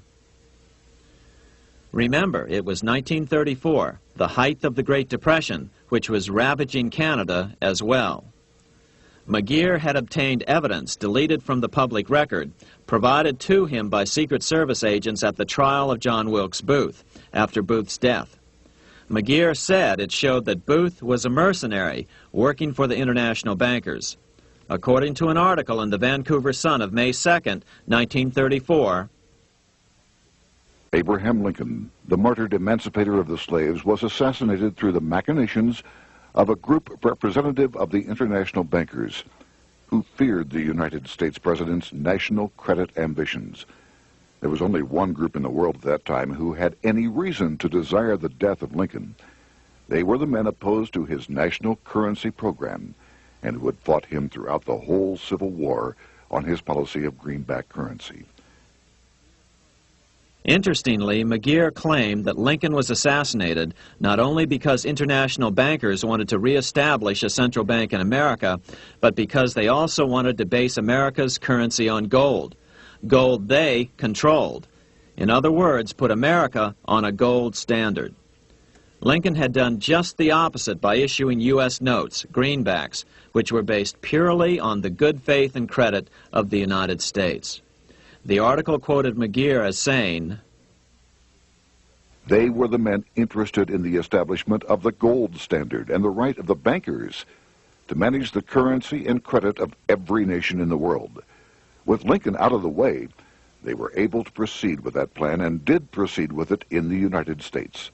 Within 8 years after Lincoln's assassination, silver was demonetized and the gold standard money system set up in the United States."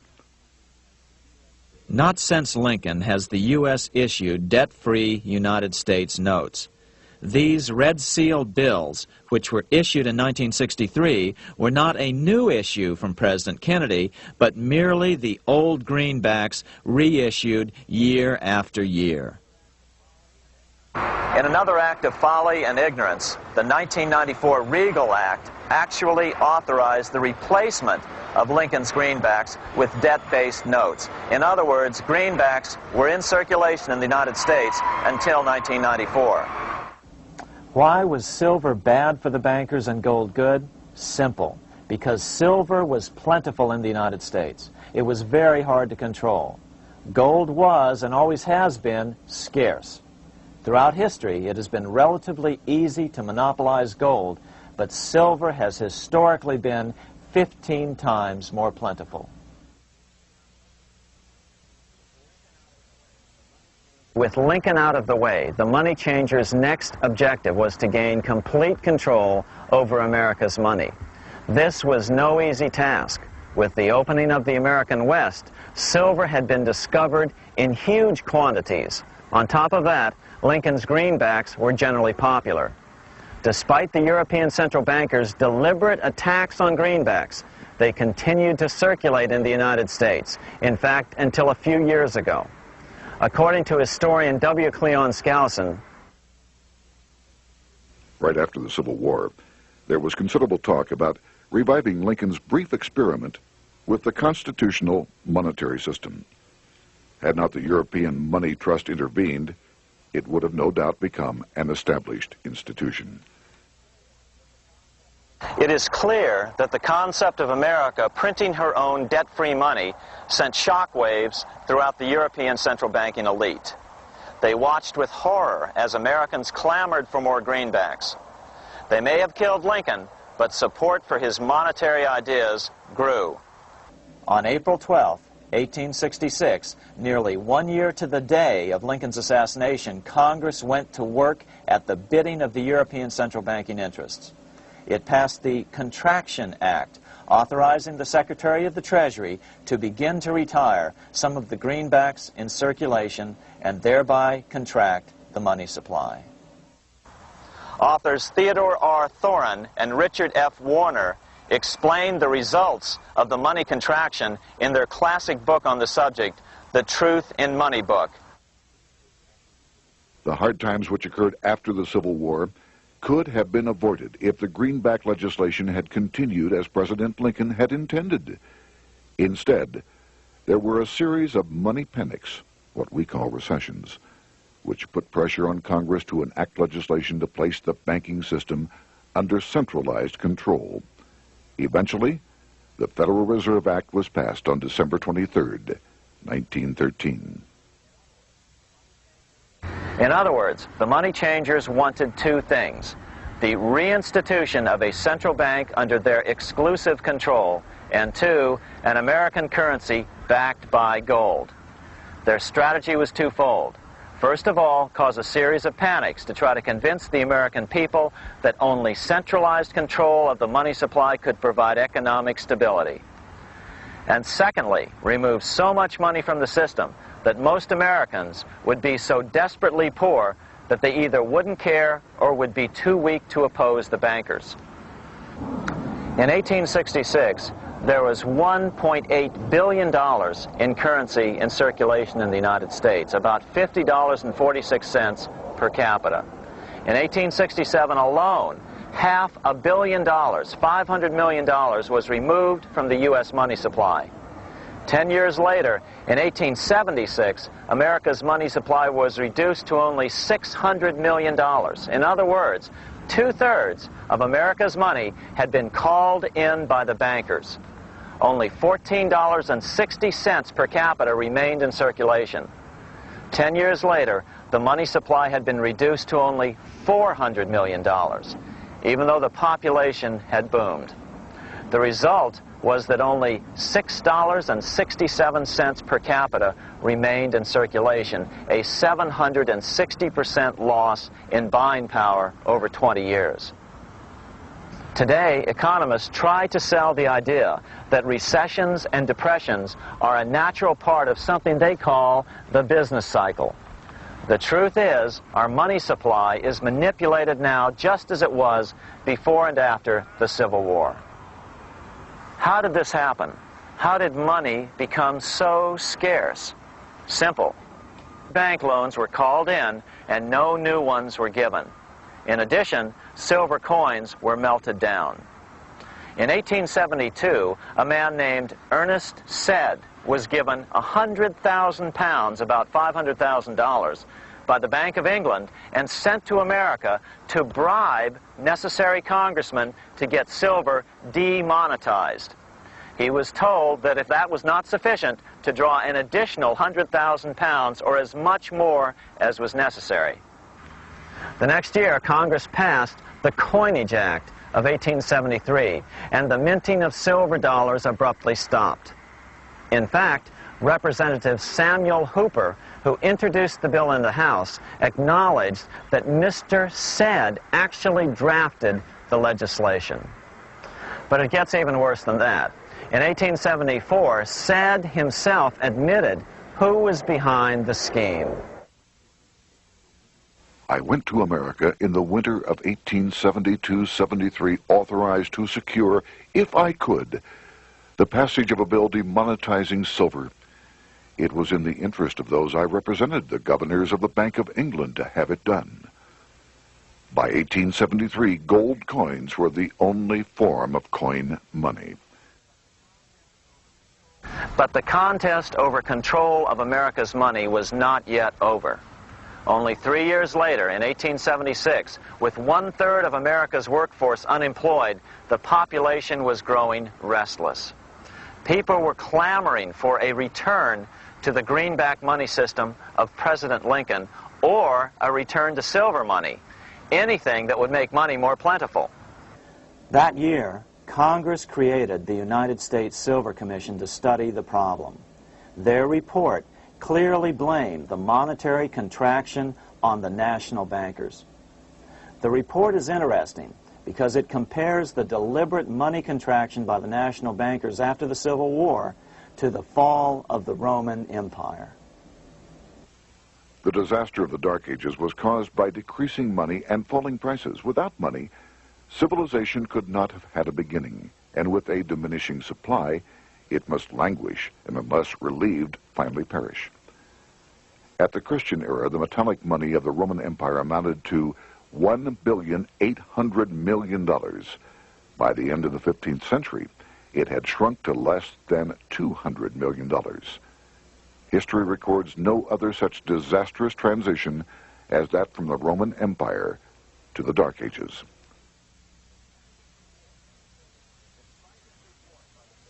Despite this report by the Silver Commission, Congress took no action. The next year, 1877, riots broke out from Pittsburgh to Chicago. The torches of starving vandals lit up the sky. The bankers huddled to decide what to do. They decided to hang on. Now that they were back in control to a certain extent, they were not about to give it up. At the meeting of the American Bankers Association that year, they urged their membership to do everything in their power to put down the notion of a return to greenbacks. The ABA Secretary, James Buell, authored a letter to the members which blatantly called on the banks to subvert not only Congress, but the press. It is advisable to do all in your power to sustain such prominent daily and weekly newspapers, especially the agricultural and religious press, as will oppose the greenback issue of paper money, and that you will also withhold patronage from all applicants who are not willing to oppose the government issue of money. To repeal the act creating banknotes or to restore to circulation the government issue of money will be to provide the people with money and will therefore seriously affect our individual profits as bankers and lenders. See your congressman at once and engage him to support our interest that we may control legislation. As political pressure mounted in Congress for change, the press tried to turn the American people away from the truth. The New York Tribune put it this way on January 10th, 1878. "The capital of the country is organized at last, and we will see whether Congress will dare to fly in its face." But it didn't work entirely. On February 28, 1878, Congress passed the Sherman Law, allowing the minting of a limited number of silver dollars, ending the 5-year hiatus. This did not end gold backing of the currency, however, nor did it completely free silver. Previous to 1873, anyone who brought silver to the U.S. Mint could have it struck into silver dollars free of charge. No longer. But at least some money began to flow back into the economy again. With no further threat to their control, the bankers loosened up on loans, and the post-Civil War depression was finally ended. 3 years later, the American people elected Republican James Garfield president. Garfield understood how the economy was being manipulated. As a congressman, he had been chairman of the Appropriations Committee and was a member of Banking and Currency. After his inauguration, he slammed the money changers publicly in 1881. Whoever controls the volume of money in any country is absolute master of all industry and commerce. And when you realize that the entire system is very easily controlled, one way or another, by a few powerful men at the top, you will not have to be told how periods of inflation and depression originate. Unfortunately, within a few weeks of making this statement, on July 2nd of 1881, President Garfield was assassinated.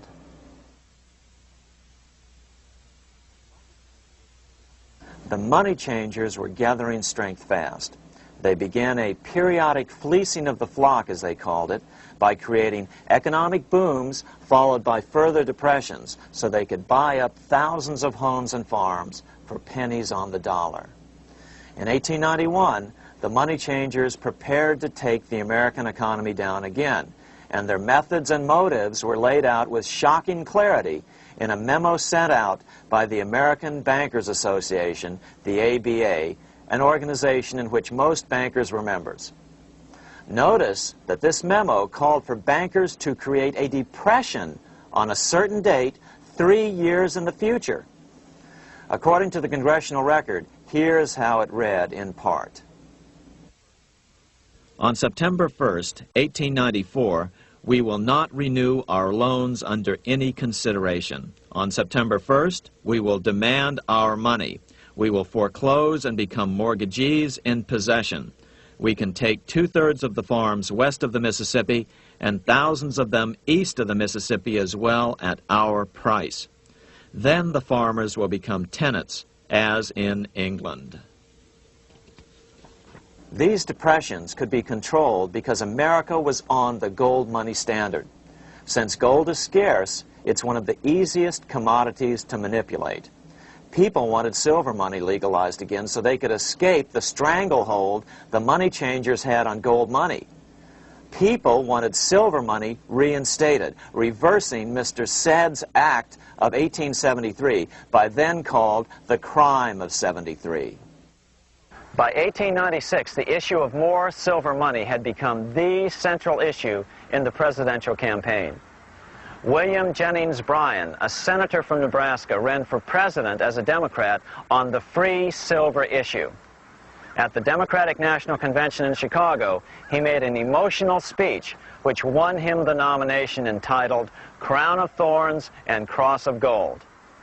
Though Bryan was only 36 years old at the time, this speech is widely regarded as the most famous oration ever made before a political convention.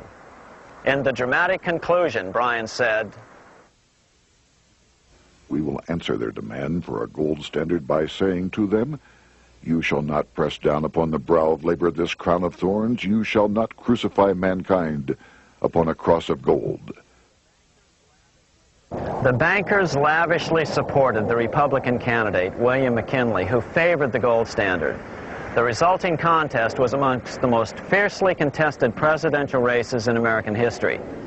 Bryan made over 600 speeches in 27 states. The McKinley campaign got manufacturers and industrialists to inform their employees that if Bryan were elected, all factories and plants would close and there would be no work. The ruse succeeded. McKinley beat Bryan by a small margin. Bryan ran for president again in 1900 and in 1908, but fell short each time. During the 1912 Democratic Convention, Bryan was a powerful figure who helped Woodrow Wilson win the nomination.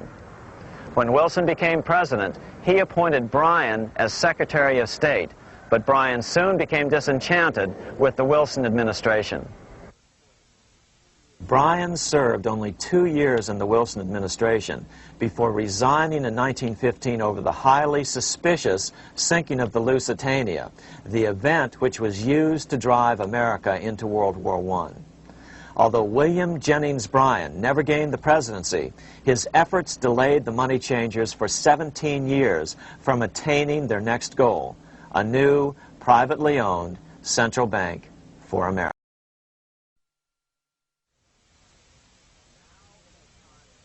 Now it was time for the money changers to get back to the business of a new private central bank for America. During the early 1900s, men like J.P. Morgan led the charge. One final panic would be necessary to focus the nation's attention on the supposed need for a central bank. The rationale was that only a central bank can prevent bank failures. Morgan was clearly the most powerful banker in America and a suspected agent for the Rothschilds. Morgan had helped finance John D. Rockefeller's Standard Oil empire. He had also helped finance the monopolies of Edward Harriman in railroads, of Andrew Carnegie in steel, and of others in numerous industries. But on top of that, J.P. Morgan's father, Junius Morgan, had been America's financial agent to the British. After his father's death, J.P. Morgan took on a British partner, Edward Grenfell, a longtime director of the Bank of England. In fact, upon Morgan's death, his estate contained only a few $1 million. The bulk of the securities most people thought he owned were, in fact, owned by others. In 1902, President Theodore Roosevelt allegedly went after Morgan and his friends by using the Sherman Antitrust Act to try to break up their industrial monopolies. Actually, Roosevelt did very little to interfere in the growing monopolization of American industry by the bankers and their surrogates. For example, Roosevelt supposedly broke up the Standard Oil monopoly, But it wasn't really broken at all. It was merely divided into 7 corporations, all still controlled by the Rockefellers. The public was aware of this thanks to political cartoonists like Thomas Nast, who referred to the bankers as the money trust. By 1907, the year after Teddy Roosevelt's re-election, Morgan decided it was time to try for a central bank again. Using their combined financial muscle, Morgan and his friends were secretly able to crash the stock market. Thousands of small banks were vastly overextended. Some had reserves of less than 1% thanks to the fractional reserve principle. Within days, bank runs were commonplace across the nation. Now Morgan stepped into the public arena and offered to prop up the faltering American economy by supporting failing banks with money he manufactured out of nothing. It was an outrageous proposal, far worse than even fractional reserve banking, but Congress let him do it. Morgan manufactured $200 million worth of this completely reserveless private money and bought things with it, paid for services with it, and sent some of it to his branch banks to lend out at interest. His plan worked. Soon, the public regained confidence in money in general and quit hoarding their currency. But as a result, banking power was further consolidated into the hands of a few large banks. By 1908, the panic was over, and Morgan was hailed as a hero by the president of Princeton University, a man by the name of Woodrow Wilson. All this trouble could be averted if we appointed a committee of 6 or 7 public-spirited men like J.P. Morgan to handle the affairs of our country.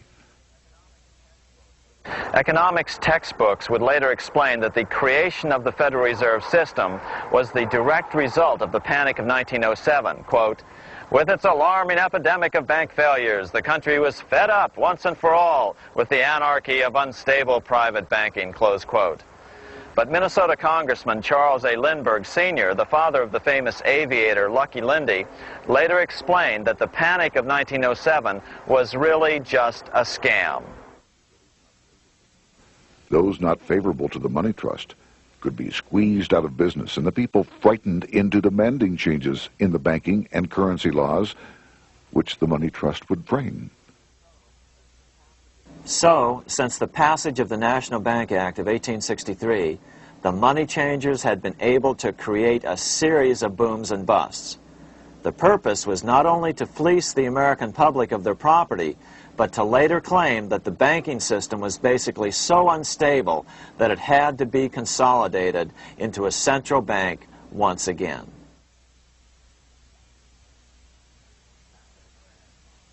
After the crash, Teddy Roosevelt, in response to the panic of 1907, signed into law a bill creating something called the National Monetary Commission.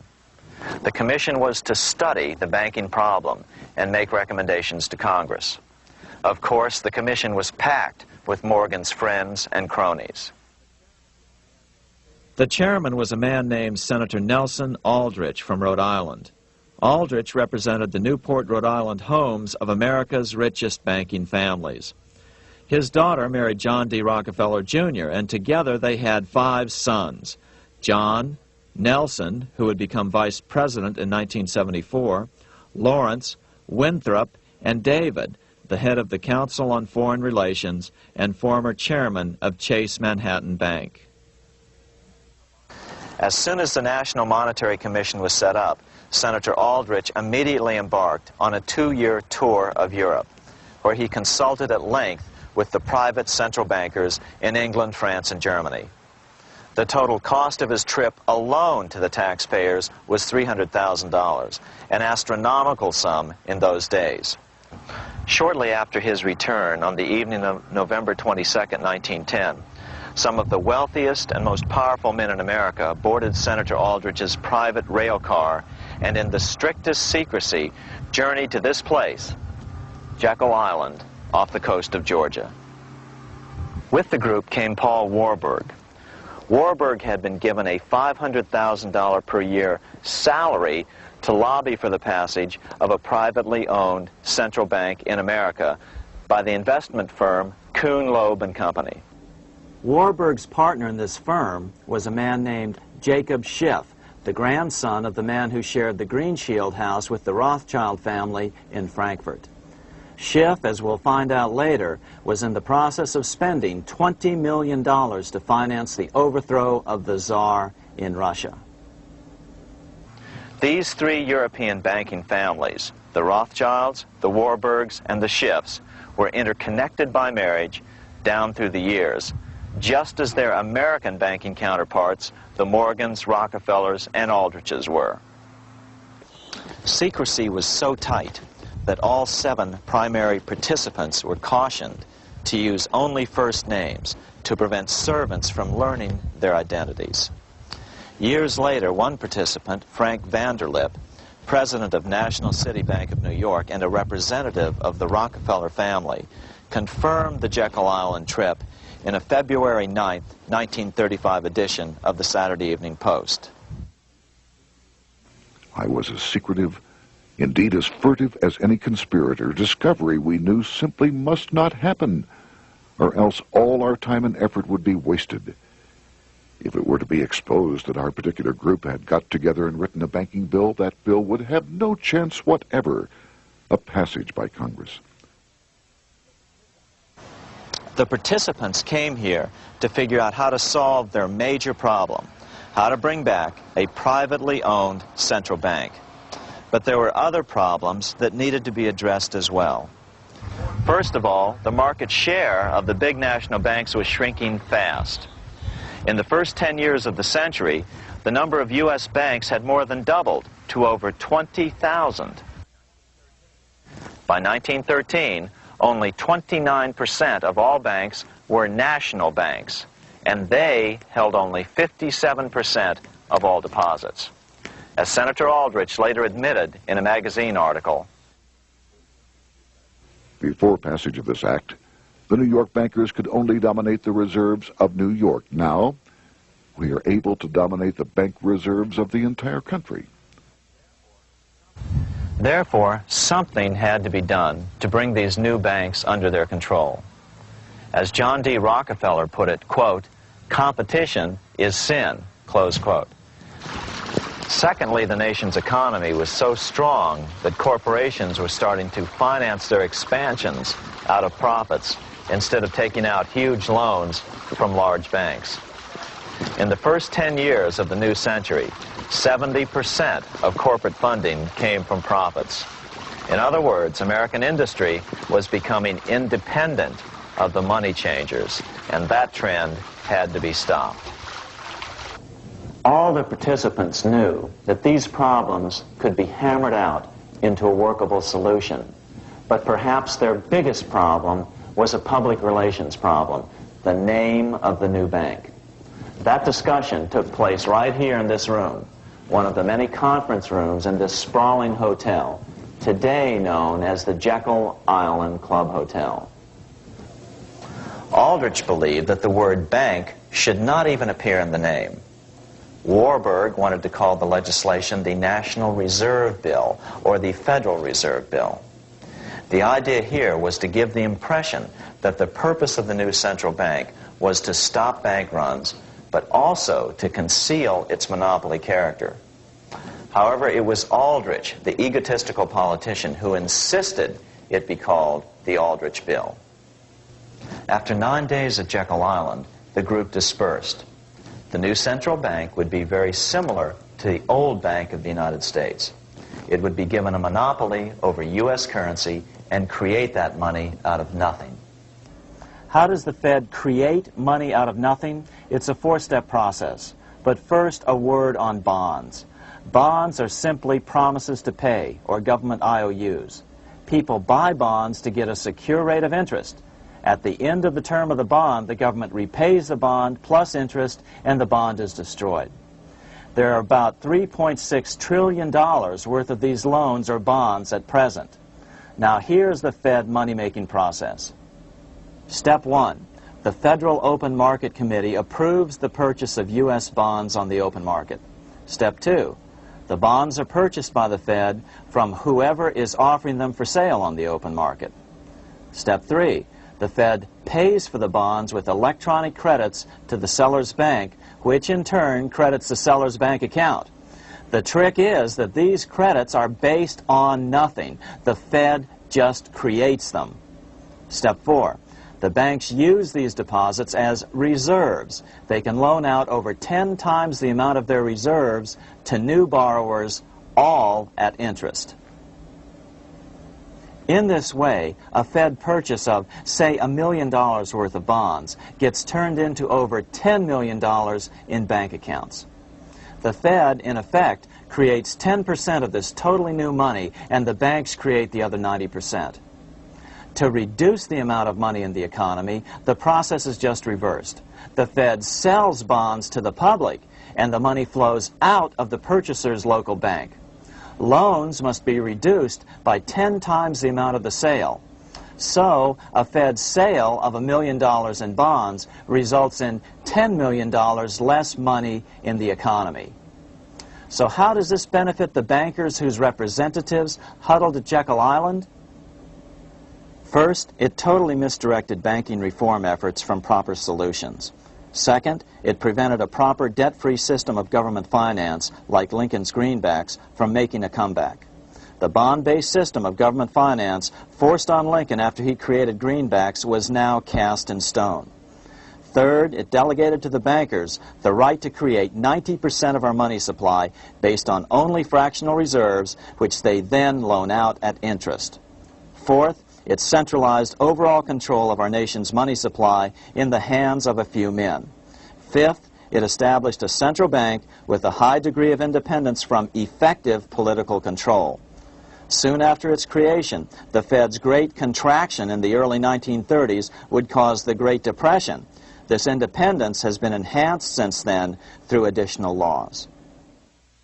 In order to fool the public into thinking the government retained control, the plan called for the Fed to be run by a board of governors appointed by the President and approved by the Senate. But all the bankers had to do was to be sure their men got appointed to the board of governors. That wasn't hard. Bankers have money, and money buys influence over politicians. Once the participants left Jekyll Island, the public relations blitz was on. The big New York banks put together an educational fund of $5 million to finance professors at respected universities to endorse the new bank. Woodrow Wilson at Princeton was one of the first to jump on the bandwagon. But the bankers' subterfuge didn't work. The Aldrich Bill was quickly identified as the bankers' bill, a bill to benefit only what became known as the money trust. As Congressman Lindbergh put it during the congressional debate, the Aldrich Plan is the Wall Street Plan. It means another panic, if necessary, to intimidate the people.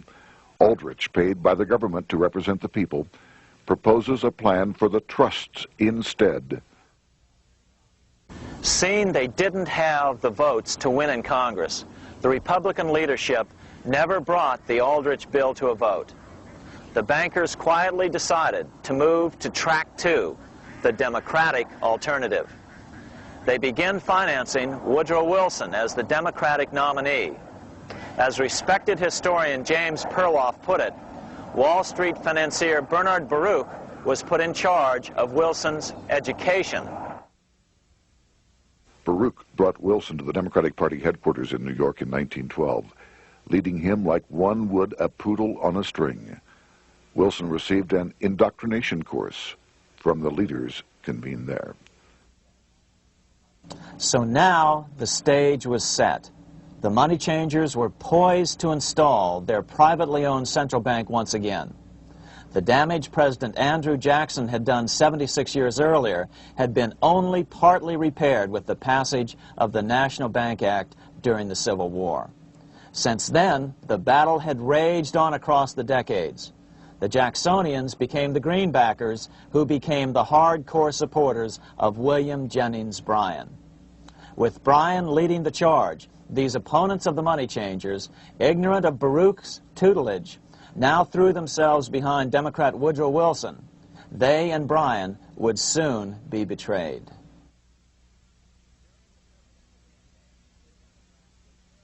During the presidential campaign, the Democrats were careful to pretend to oppose the Aldrich bill. As Representative Lewis McFadden, himself a Democrat, as well as chairman of the House Banking and Currency Committee, explained it 20 years after the fact. The Aldrich bill was condemned in the platform. When Woodrow Wilson was nominated, the men who ruled the Democratic Party promised the people that if they were returned to power, there would be no central bank established here while they held the reins of government. 13 months later, that promise was broken, and the Wilson administration, under the tutelage of those sinister Wall Street figures who stood behind Colonel House, established here in our free country the worm-eaten, monarchical institution of the King's Bank, to control us from the top downward and to shackle us from the cradle to the grave. Once Wilson was elected, Morgan, Warburg, Baruch, and company advanced a new plan, which Warburg named the Federal Reserve System. The Democratic leadership hailed the new bill, called the Glass-Owen bill, as something radically different from the Aldrich bill. But in fact, the bill was virtually identical in every important detail. In fact, so vehement were the Democratic denials of similarity that Paul Warburg, the father of both bills, had to step in to reassure his paid friends in Congress that the two bills were virtually identical. Brushing aside the external differences affecting the shells, we find the kernels of the two systems very closely resembling and related to one another. But that admission was for private consumption only. Publicly, the money trust trotted out Senator Aldrich and Frank Vanderlip, the president of Rockefeller's National City Bank of New York and one of the Jekyll Island Seven, to oppose the new Federal Reserve System. Years later, however, Vanderlip admitted in the Saturday Evening Post that the two measures were virtually identical. Although the Aldrich Federal Reserve Plan was defeated when it bore the name Aldrich, nevertheless, its essential points were all contained in the plan that finally was adopted. As Congress neared a vote, they called Ohio attorney Alfred Crozier to testify. Crozier noted the similarities between the Aldrich bill and the Glass-Owen bill. The bill grants just what Wall Street and the big banks for 25 years have been striving for: private instead of public control of currency. It, the Glass-Owen bill, does this as completely as the Aldrich bill. Both measures rob the government and the people of all effective control over the public's money, and vest in the banks exclusively the dangerous power to make money among the people scarce or plenty. During the debate on the measure, senators complained that the big banks were using their financial muscle to influence the outcome. "There are bankers in this country who are enemies of the public welfare," said one senator. What an understatement. Despite the charges of deceit and corruption, the bill was finally snuck through the Senate on December 22, 1913, after most senators had left town for the holidays, after having been assured by the leadership that nothing would be done until long after the Christmas recess. On the day the bill was passed, Congressman Lindbergh prophetically warned his countrymen that this act establishes the most gigantic trust on earth. When the president signs this bill, the invisible government by the monetary power will be legalized. The people may not know it immediately, but the day of reckoning is only a few years removed. The worst legislative crime of the ages is perpetrated by this banking bill. On top of all this, only weeks earlier, Congress had finally passed a bill legalizing income tax. Why was the income tax law important? Because bankers finally had in place a system which would run up a virtually unlimited federal debt. How would the interest on this debt be repaid? Never mind the principal. Remember, a privately owned central bank creates the principal out of nothing. The federal government was small then. Up to then, it had subsisted merely on tariffs and excise taxes. No, just as with the Bank of England, the interest payments had to be guaranteed by direct taxation of the people. The money changers knew that if they had to rely on contributions from the states, eventually the individual state legislatures would revolt and either refuse to pay the interest on their own money or at least bring political pressure to bear to keep the debt small. It is interesting to note that in 1895, the Supreme Court had found a similar income tax law to be unconstitutional. The Supreme Court even found a corporate income tax law unconstitutional in 1909. As a result, Senator Aldrich hustled a bill for a constitutional amendment allowing income tax through the Congress. The proposed 16th Amendment to the Constitution was then sent to the state legislatures for approval. But some critics claim that the 16th Amendment was never ratified by the necessary 3/4 of the states. In other words, the 16th Amendment may not be legal. But the money changers were in no mood to debate the fine points. By October of 1913, Senator Aldrich had hustled the income tax bill through Congress. Without the power to tax the people directly and bypass the states, the Federal Reserve Bill would be far less useful to those who wanted to drive America deeply into their debt. A year after the passage of the Federal Reserve Bill, Congressman Lindbergh explained how the Fed created what we have come to call the business cycle and how they use it to their advantage. To cause high prices, all the Federal Reserve Board will do will be to lower the rediscount rate, producing an expansion of credit and a rising stock market. Then, when businessmen are adjusted to these conditions, it can check prosperity in mid-career by arbitrarily raising the rate of interest. It can cause the pendulum of a rising and falling market to swing gently back and forth by slight changes in the discount rate, or cause violent fluctuations by a greater rate variation. And in either case, it will possess inside information as to financial conditions and advanced knowledge of the coming change, either up or down. This is the strangest, most dangerous advantage ever placed in the hands of a special privileged class by any government that ever existed.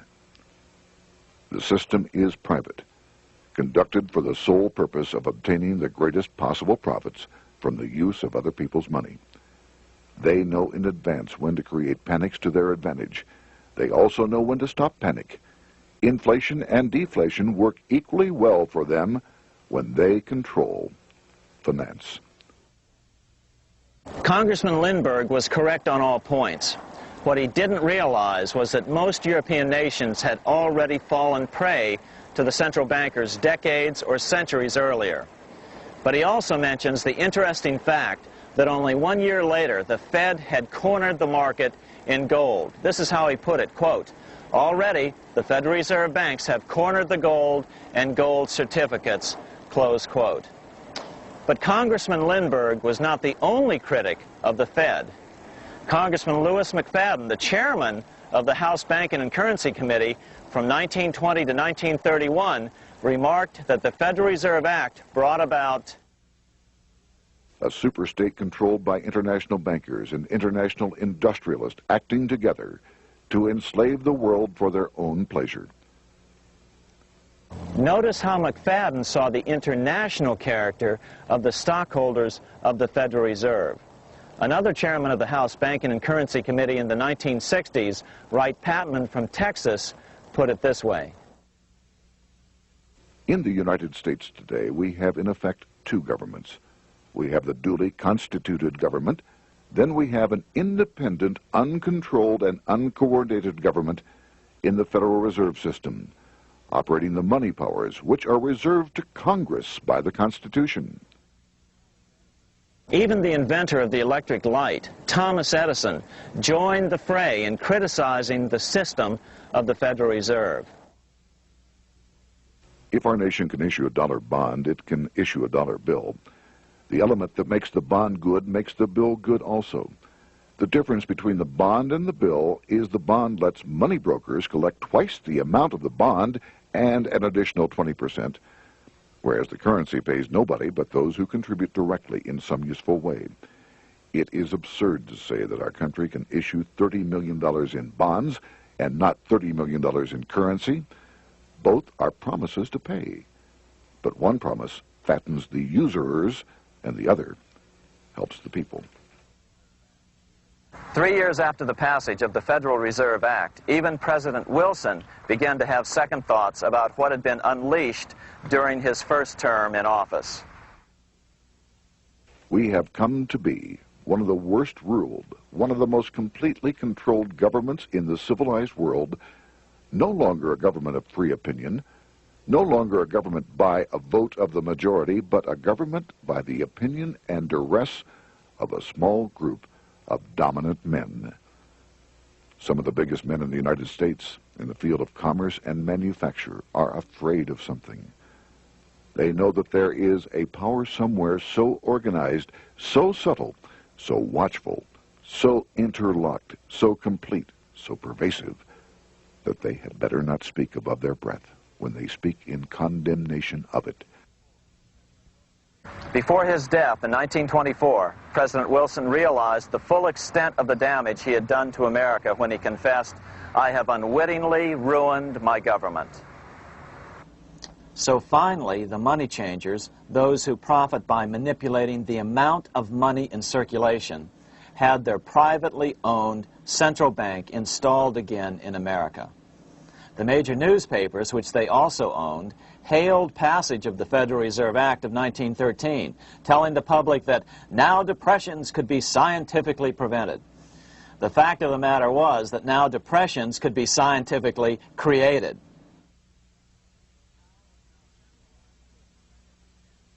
Power was now centralized to a tremendous extent. Now it was time for a war, a really big war.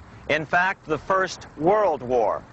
Of course, to the central bankers, the political issues of war don't matter nearly as much as the profit potential, and nothing creates debts like warfare. England was the best example at that time.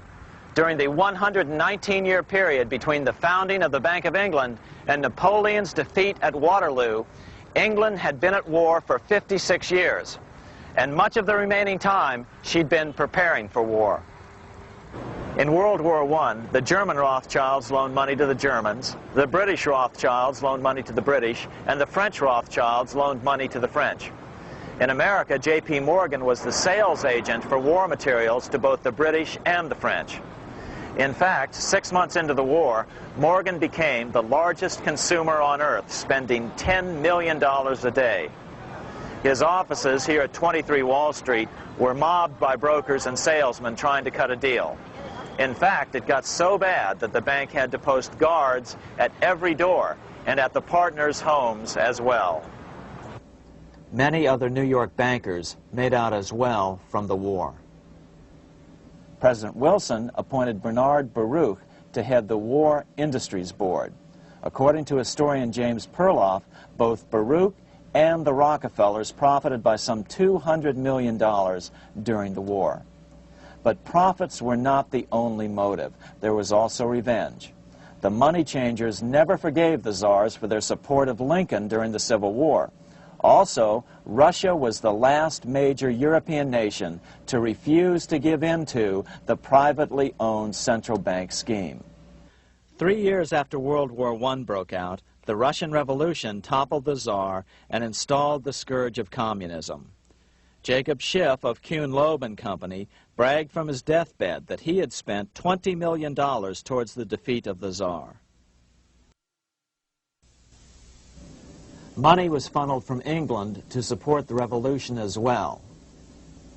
Why would some of the richest men in the world financially back communism, the system that was openly vowing to destroy the so-called capitalism that made them wealthy? Researcher Gary Allen explained it this way. If one understands that socialism is not a share the wealth program, but is in reality a method to consolidate and control the wealth, then the seeming paradox of super-rich men promoting socialism becomes no paradox at all. Instead, it becomes logical, even the perfect tool of power-seeking megalomaniacs. Communism, or more accurately socialism, is not a movement of the downtrodden masses, but of the economic elite. As W. Cleon Skousen put it, In his 1970 book, The Naked Capitalist, Power from any source tends to create an appetite for additional power. It was almost inevitable that the super-rich would one day aspire to control not only their own wealth, but the wealth of the whole world. To achieve this, they were perfectly willing to feed the ambitions of the power-hungry political conspirators who were committed to the overthrow of all existing governments and the establishments of a central worldwide dictatorship. but what if these revolutionaries get out of control and try to seize power from the super-rich? After all, it was Mao Zedong who in 1938 stated his position concerning power. Political power grows out of the barrel of a gun. The Wall Street, London axis elected to take the risk. The master planners attempted to control revolutionary communist groups by feeding them vast quantities of money when they obeyed and contracting their money supply or even financing their opposition if they got out of control. Lenin began to understand that although he was the absolute dictator of the new Soviet Union, he was not pulling the financial strings. Someone else was silently in control. The state does not function as we desired. The car does not obey. A man is at the wheel and seems to lead it, but the car does not drive in the desired direction. It moves as another force wishes.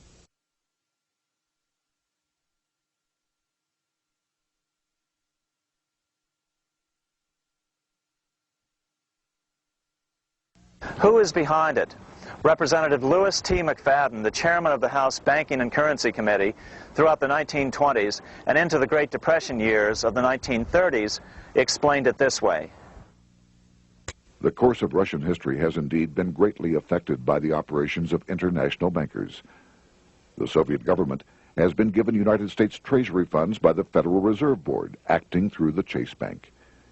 England has drawn money from us through the Federal Reserve banks and has relent it at high rates of interest to the Soviet government. The Dnipro Dam was built with funds unlawfully taken from the United States Treasury by the corrupt and dishonest Federal Reserve Board and the Federal Reserve banks. In other words, the Fed and the Bank of England, at the behest of the international bankers who controlled them, were creating a monster, one which would fuel 7 decades of unprecedented communist revolution, warfare, and most importantly, debt. In case you think there's some chance that the money changers got communism going and then lost control, in 1992, the Washington Times reported that Russian President Boris Yeltsin was upset that most of the incoming foreign aid was being siphoned off, quote, straight back into the coffers of Western banks in debt service, close quote. No one in his right mind would claim that a war as large as World War I had a single cause. Wars are complex things with many causative factors. But on the other hand, it would also be equally foolish to ignore as a prime cause of World War I those who would profit the most from the war. The role of the money changers is no wild conspiracy theory. They had a motive, a short-ranged, self-serving motive, as well as a long-range political motive of advancing totalitarian governments, with the money changers maintaining the financial clout to control whatever politician might emerge as the leader. Next, we'll see what the money changers' ultimate political goal is for the world.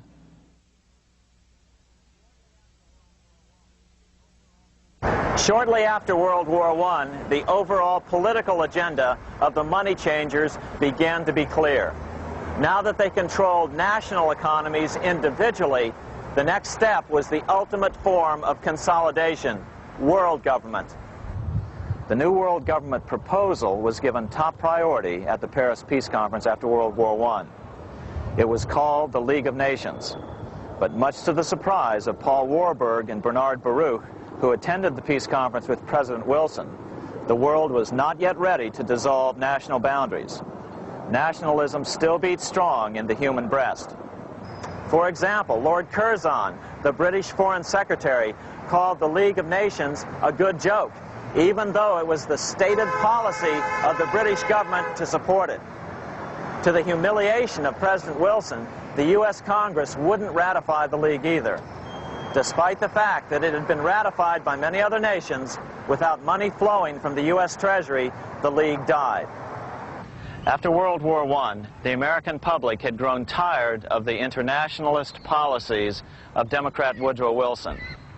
In the presidential election of 1920, Republican Warren Harding won a landslide victory with over 60% of the vote. Harding was an ardent foe of both Bolshevism and the League of Nations. His election, which opened a 12-year run of Republican presidents in the White House, led to an unprecedented era of prosperity known as the Roaring Twenties. Despite the fact that the war had brought America a debt 10 times larger than its Civil War debt, still the American economy surged. Gold had poured into the country during the war, and it continued to do so afterwards. In the early 1920s, the governor of this bank, the Federal Reserve Bank of New York, a man named Benjamin Strong, met frequently with the secretive and eccentric governor of the Bank of England, Montague Norman. Norman was determined to replace the gold England had lost to the U.S. during World War I and return the Bank of England to its former position of dominance in world finance. On top of that, rich with gold, the American economy might get out of control again, just like it had done after the Civil War. During the next 8 years, under the presidencies of Harding and Coolidge, the huge federal debt built up during World War I was cut by 38%, down to $16 billion, the greatest percentage drop in U.S. history. During the election of 1920, Warren Harding and Calvin Coolidge ran against James Cox, the governor of Ohio, and the little-known Franklin D. Roosevelt, who had previously risen to no higher post than President Wilson's Assistant Secretary of the Navy. After his inauguration, Harding moved quickly to formally kill the League of Nations. Then he quickly moved to reduce domestic taxes while raising tariffs to record heights. Now, this was a revenue policy of which most of the Founding Fathers would certainly have approved. His second year in office, Harding took ill on a train trip in the West and suddenly died. Although no autopsy was performed, the cause was said to be either pneumonia or food poisoning. When Coolidge took over, he continued Harding's domestic economic policy of high tariffs on imports while cutting income taxes. As a result, the economy grew at such a rate that net revenue still increased. Now that had to be stopped. So just as they'd done so frequently before, the money changers decided it was time to crash the American economy. The Federal Reserve began flooding the country with money. They increased the money supply by 62% during these years. Money was plentiful. This is why it was known as the Roaring Twenties. Before his death in 1919, former President Teddy Roosevelt warned the American people what was going on.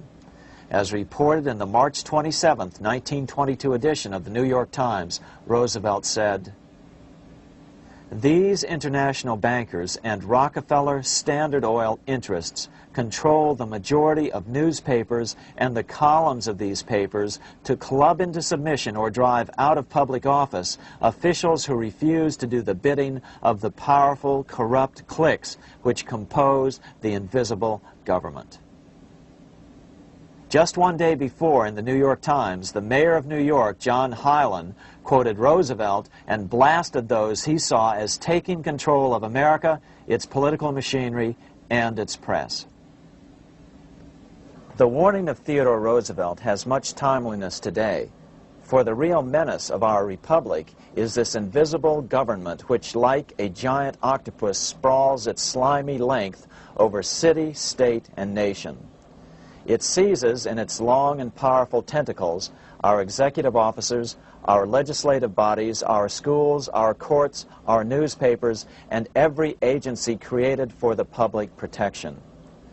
To depart from mere generalizations, let me say that at the head of this octopus are the Rockefeller Standard Oil interest and a small group of powerful banking houses generally referred to as the international bankers.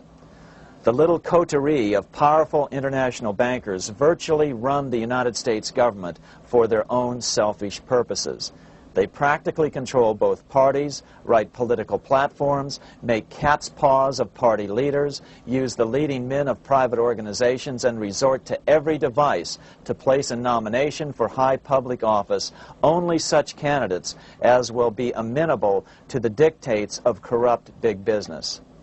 These international bankers and Rockefeller Standard Oil interests control the majority of newspapers and magazines in this country. Why didn't people listen to such strong warnings and demand that Congress reverse its 1913 passage of the Federal Reserve Act? Because remember, it was the 1920s. A steady increase in bank loans contributed to a rising market.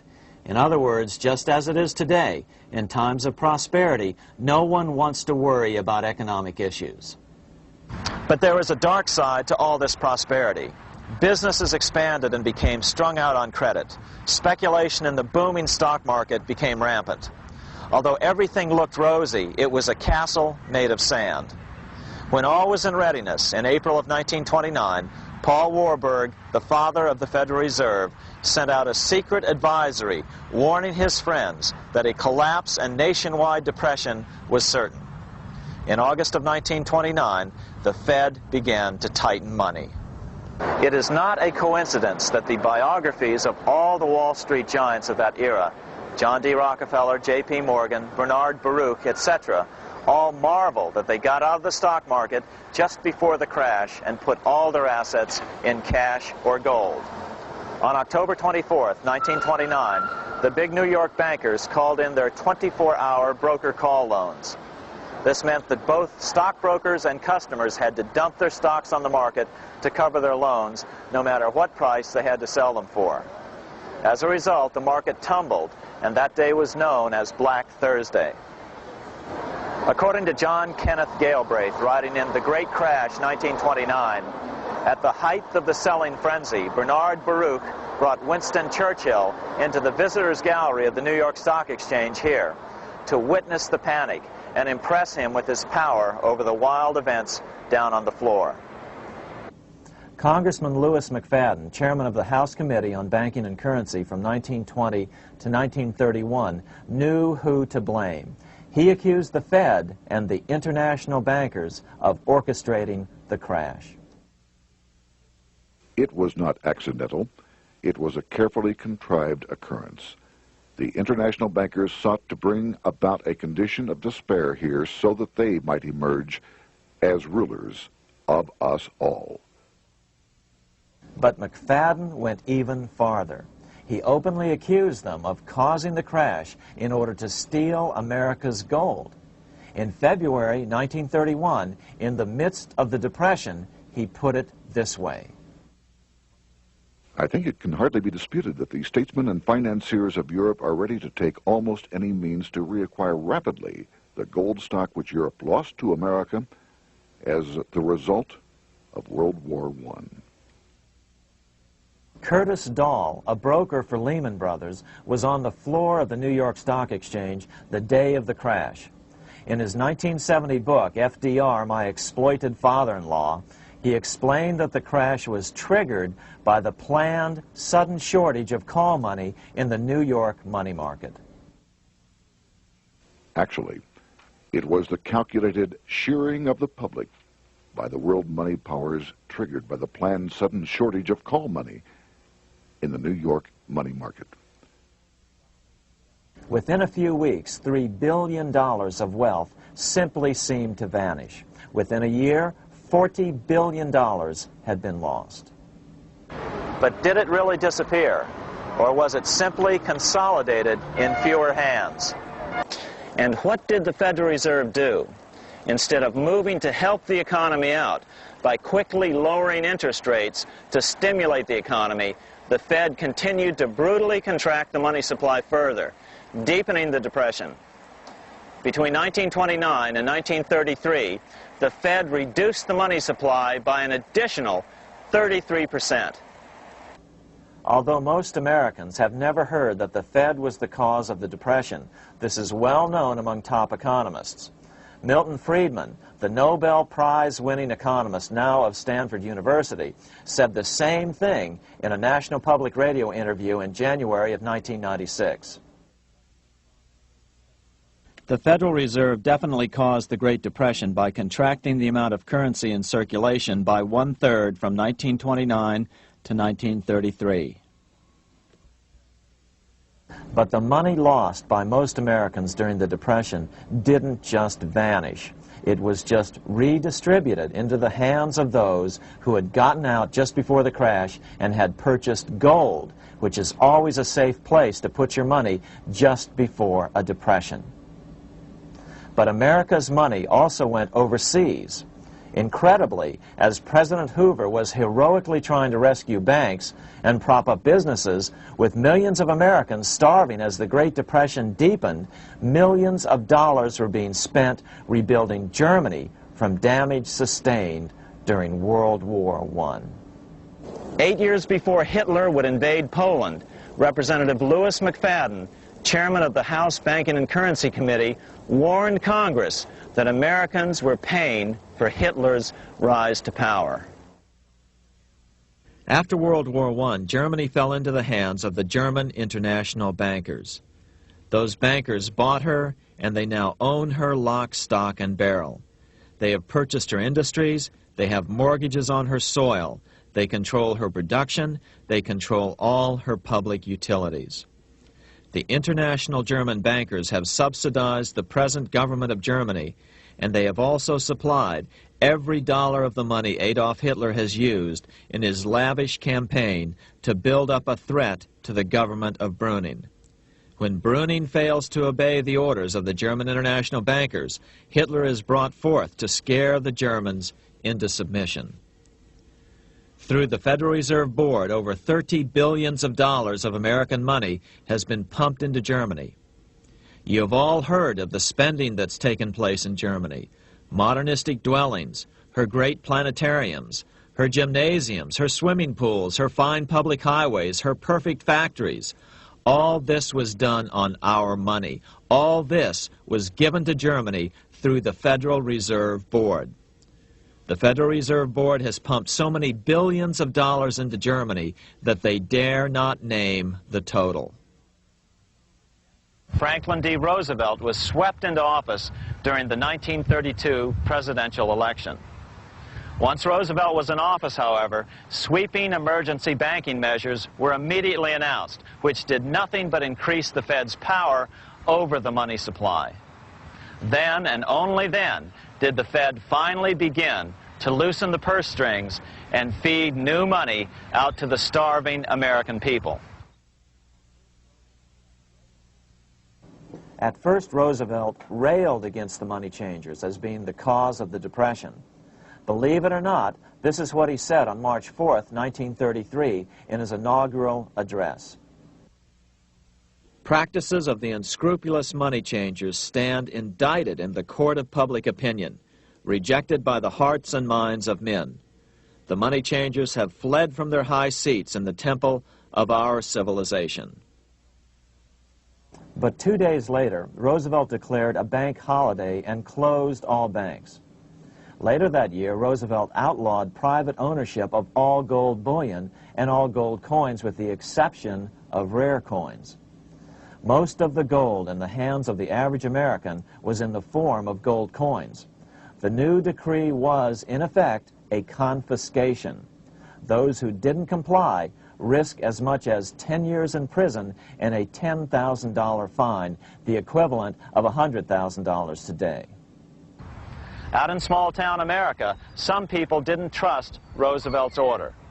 Many were torn between keeping their hard-earned wealth or obeying the government. Those who did turn in their gold were paid the official price for it, $20.66 per ounce. So unpopular was the confiscation order that no one anywhere in government would take credit for authoring it. No congressman claimed it. At the signing ceremony, President Roosevelt made it clear to all present that he was not the author of it and publicly stated that he had not ever read it. Even his Secretary of the Treasury said he'd never read it either, saying it was, quote, what the experts wanted. Roosevelt convinced the public to give up their gold by saying that pooling the nation's resources was necessary to get America out of the Depression. With great fanfare, he ordered a new bullion depository built to hold the mountain of gold the U.S. government was illegally confiscating. By 1936, the U.S. bullion depository at Fort Knox was completed, and in January 1937, the gold began to flow into it. The rip-off of the ages was about to proceed. In 1935, once the gold had all been turned in, the official price of gold was suddenly raised to $35 per ounce. But the catch was, only foreigners could sell their gold at the new higher price. The money changers who had heeded Warburg's note and gotten out of the stock market just before the crash and bought gold at $20.66 per ounce, then shipped it to London, could now bring it back and sell it back to the government, nearly doubling their money while the average American starved. The Fort Knox Bullion Depository sits here in the middle of the Fort Knox Military Reservation, 30 miles southwest of Louisville, Kentucky. This was as close as we were permitted to get to the depository despite years of letters from members of Congress to allow our film crew inside. The 4-acre grounds immediately surrounding the building are guarded by an electrified steel fence, an open moat, and 4 machine-gun-armed guard pillboxes at the structure's corners. When the gold began arriving on January 13, 1937, there was unprecedented security. Thousands of official guests watched the arrival of a 9-car train from Philadelphia, guarded by armed soldiers, postal inspectors, Secret Servicemen, and guards from the U.S. Mint. It was all great theater. America's gold supply from across the land had been pooled, supposedly for the public benefit, and then safely tucked into Fort Knox. But all that security would soon be breached by the government itself. Now the stage was set for a really big war, one which would pile up debt far beyond that of World War I. For example, in 1944 alone, the U.S. national income was only $183 billion, yet $103 billion was spent on the war. This was 30 times the spending rate during World War I. In fact, the American taxpayer picked up 55% of the total Allied cost of the war. But equally important, virtually every nation involved in World War II greatly multiplied their debt. In the U.S., for example, federal debt went from $43 billion in 1940 up to $257 billion in 1950, an increase of 598%. Between 1940 and 1950, Japanese debt swelled 1,348%. French debt grew 583%, and Canadian debt soared 417%. After the war, the world was now divided into 2 economic camps: communist command economies on the one hand versus monopoly capitalists on the other, set to fight it out in one perpetual and highly profitable arms race. It was finally time for the central bankers to embark in earnest on their 3-step plan to centralize the economic systems of the entire world and finally bring about their global government or New World Order. The phases of this plan were: Step 1, central bank domination of national economies worldwide. Step 2, centralize regional economies through organizations such as the European Monetary Union and regional trade unions such as NAFTA. Step 3, centralize the world economy through a world central bank, a world money, and ending national independence through abolition of all tariffs by treaties like GATT. Step 1 was completed long ago. Steps 2 and 3 are far advanced, nearing completion. What about gold? Among central banks, the largest holder of gold is now the IMF. It and central banks now control 2/3 of the world's gold supply, giving them the ability to manipulate the gold market. Remember the money changer's golden rule: he who has the gold makes the rules. But before we get into solutions to our problem, let's take a look at what happened to all that gold in Fort Knox. Because if we don't understand that the gold has been stolen, we'll allow ourselves to be stampeded into the wrong solution: a gold-backed currency. Most Americans still believe that the gold is still here at Fort Knox. At the end of World War II, Fort Knox contained over 700 million ounces of gold, an incredible 70% of all the gold in the world. How much remains? No one knows. Despite the fact that federal law requires an annual physical audit of Fort Knox gold, the Treasury has consistently refused to conduct one. The truth is that a reliable audit of whatever remains here has not been conducted since President Eisenhower ordered one in 1953. Where did America's gold in Fort Knox go? Over the years, it was sold off to European money changers at the $35 per ounce price. Remember, this was during a time when it was illegal for Americans to buy any of their own gold from Fort Knox. In fact, there was a very infamous case where the Firestone family set up a string of dummy corporations to purchase Fort Knox gold and keep it in Switzerland, never hitting U.S. shores. They were eventually caught, however, and successfully prosecuted. Finally, by 1971, all the pure gold had been secretly removed from Fort Knox, drained back to London. Once the gold was gone from Fort Knox, President Nixon closed the gold window by repealing Roosevelt's Gold Reserve Act of 1934, finally making it legal once again for Americans to buy gold. Naturally, gold prices immediately began to soar. 9 years later, gold sold for $880 per ounce, 25 times what the gold in Fort Knox was sold for. One would think that eventually someone in the government would get wind of what was happening and blow the whistle. The largest fortune in the history of the world stolen.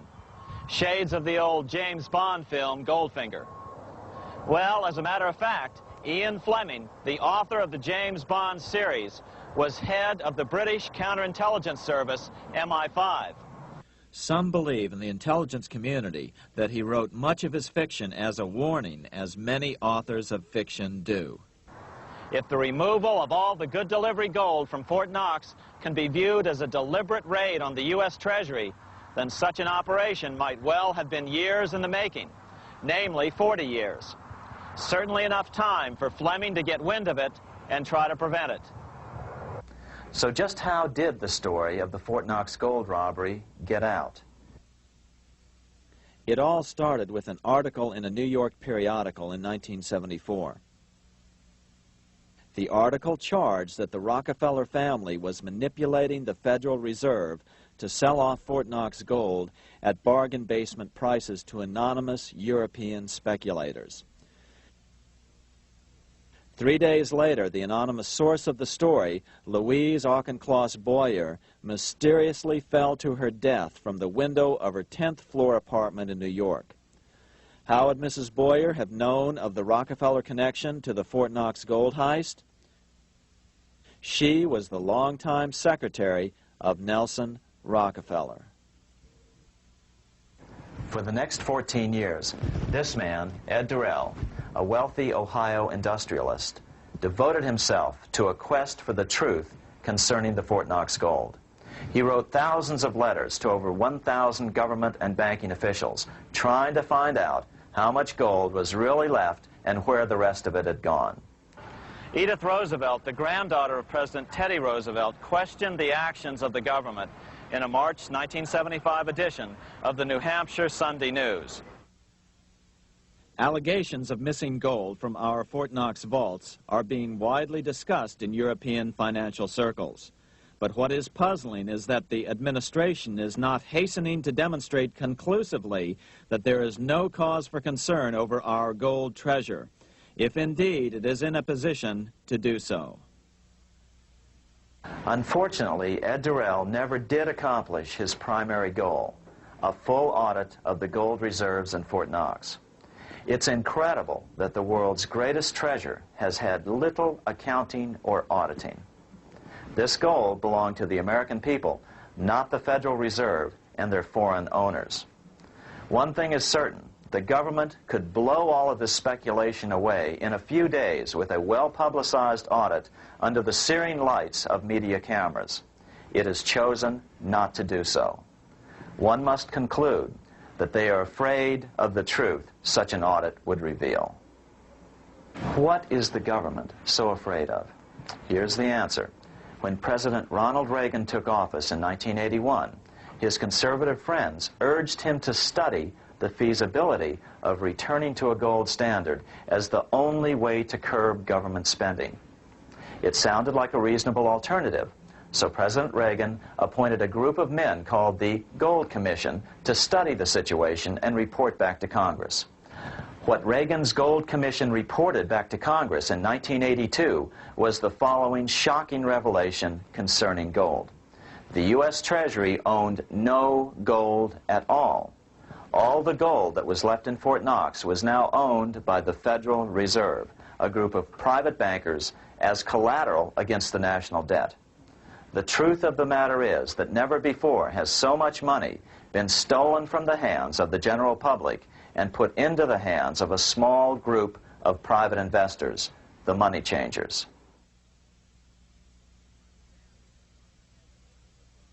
I'm standing in front of the headquarters of the International Monetary Fund located in Washington, D.C. Across the street, right over there, is the headquarters of the World Bank. What are these organizations and who controls them? And most importantly, are they about to create a huge worldwide depression? Let us step back in time for a moment to the aftermath of World War I.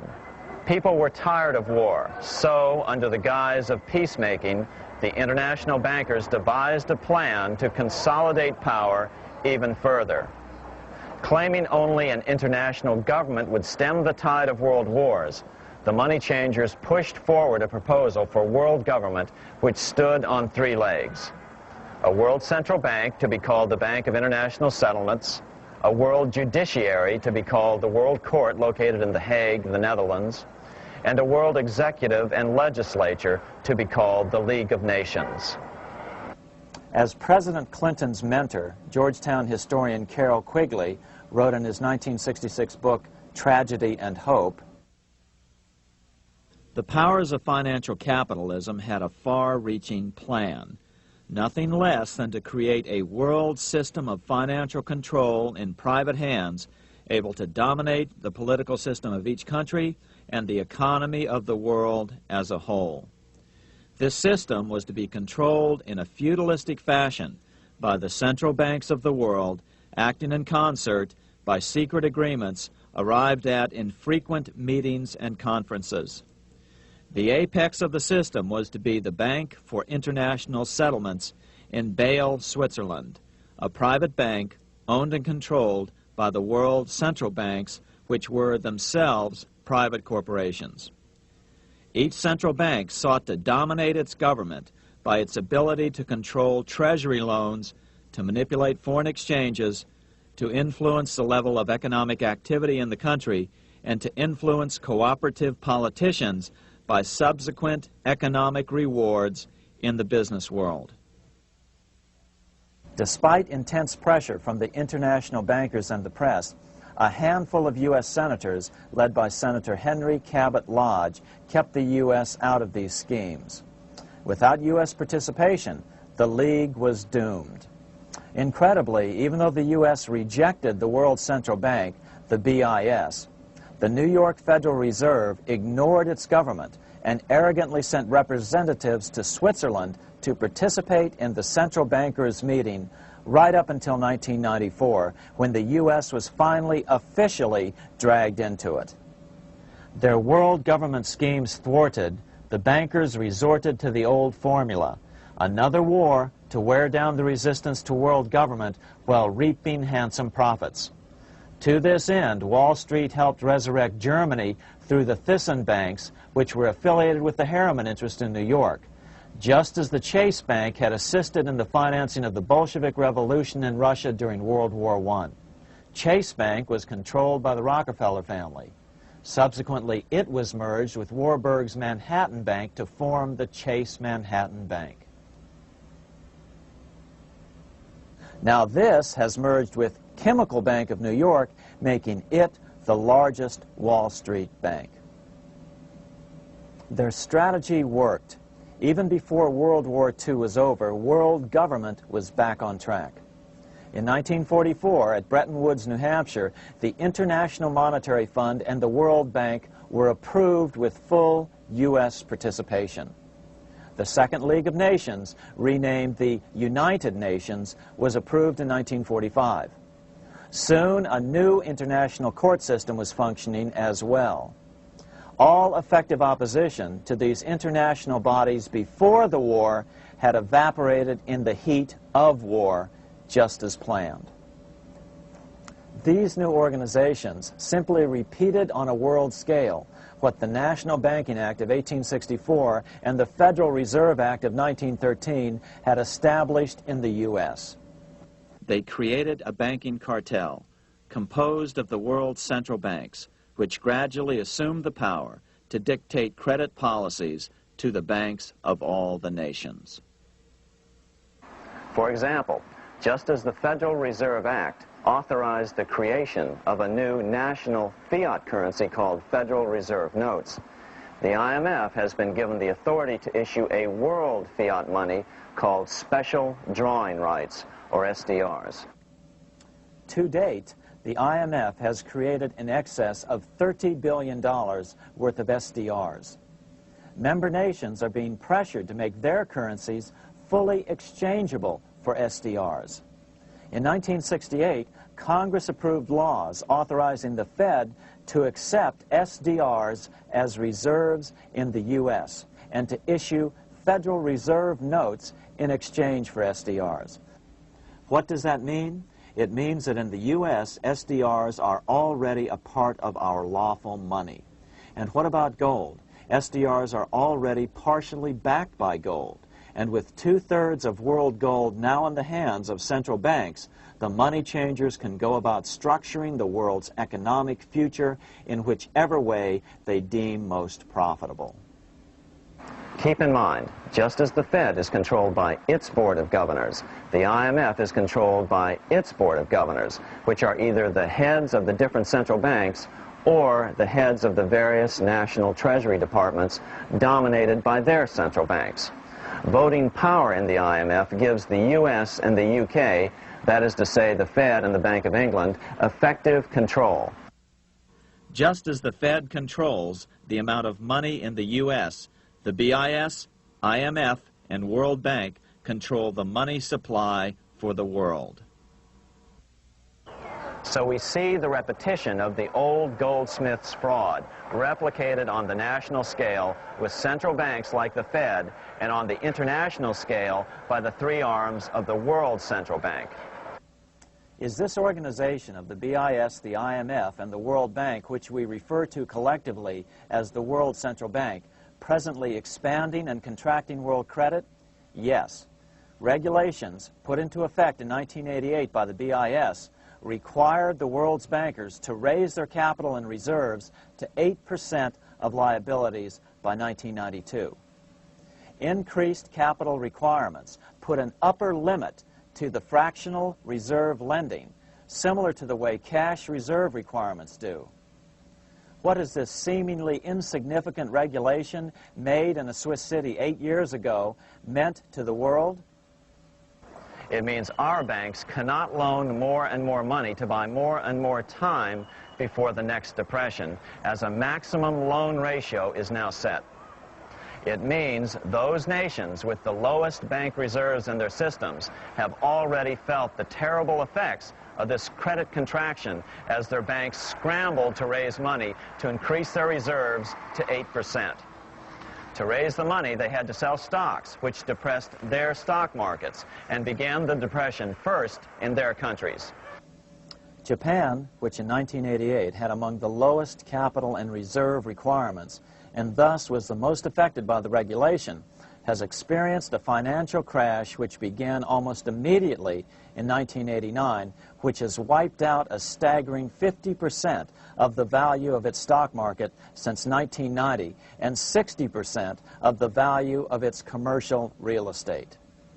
The Bank of Japan has lowered its interest rates to 1/2 of 1%, practically giving away money to resurrect the economy, but still the depression worsens.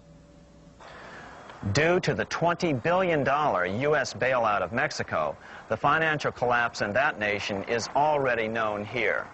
Yet despite the bailout, the economy continues to be a disaster. One huge debt after another is rolled over as new loans are being made simply to enable Mexico to pay the interest on the old loans. In the south of Mexico, the poor have been in open revolt as every spare peso is being siphoned out of the country to make interest payments. It is important to note that a radical transfer of power is taking place as nations become subservient to a supranational world central bank controlled by a handful of the world's richest bankers.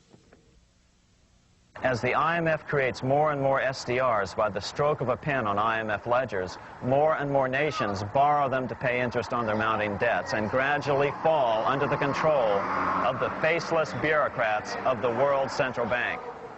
As the worldwide depression worsens and spreads, this will give the World Central Bank the power of economic life and death over these nations. It will decide which nations will be permitted to receive further loans and which nations will starve. Despite all the rhetoric about development and the alleviation of poverty, the result is a steady transfer of wealth from the debtor nations to the money changers' central banks which control the IMF and the World Bank. For example, in 1992, the Third World debtor nations, which borrowed from the World Bank, paid $198 million more to the central banks of the developed nations for World Bank-funded purposes than they received from the World Bank. All this increases their permanent debt in exchange for temporary relief of poverty caused by prior borrowings. Already, these repayments exceed the amount of the new loans. By 1992, Africa's external debt had reached $290 billion, 2.5 times greater than in 1980, resulting in skyrocketing infant mortality rates and unemployment, deterioration of schools, housing, and the general health of the people. The entire world faces the immeasurable suffering already destroying the Third World and now Japan, all for the benefit of the money changers. As one prominent Brazilian politician put it, "The Third World War has already started. It is a silent war, not for that reason any less sinister. The war is tearing down Brazil, Latin America, and practically all the Third World. Instead of soldiers dying, there are children. It is a war over the Third World debt, one which has as its main weapon interest, a weapon more deadly than the atom bomb, more shattering than a laser beam."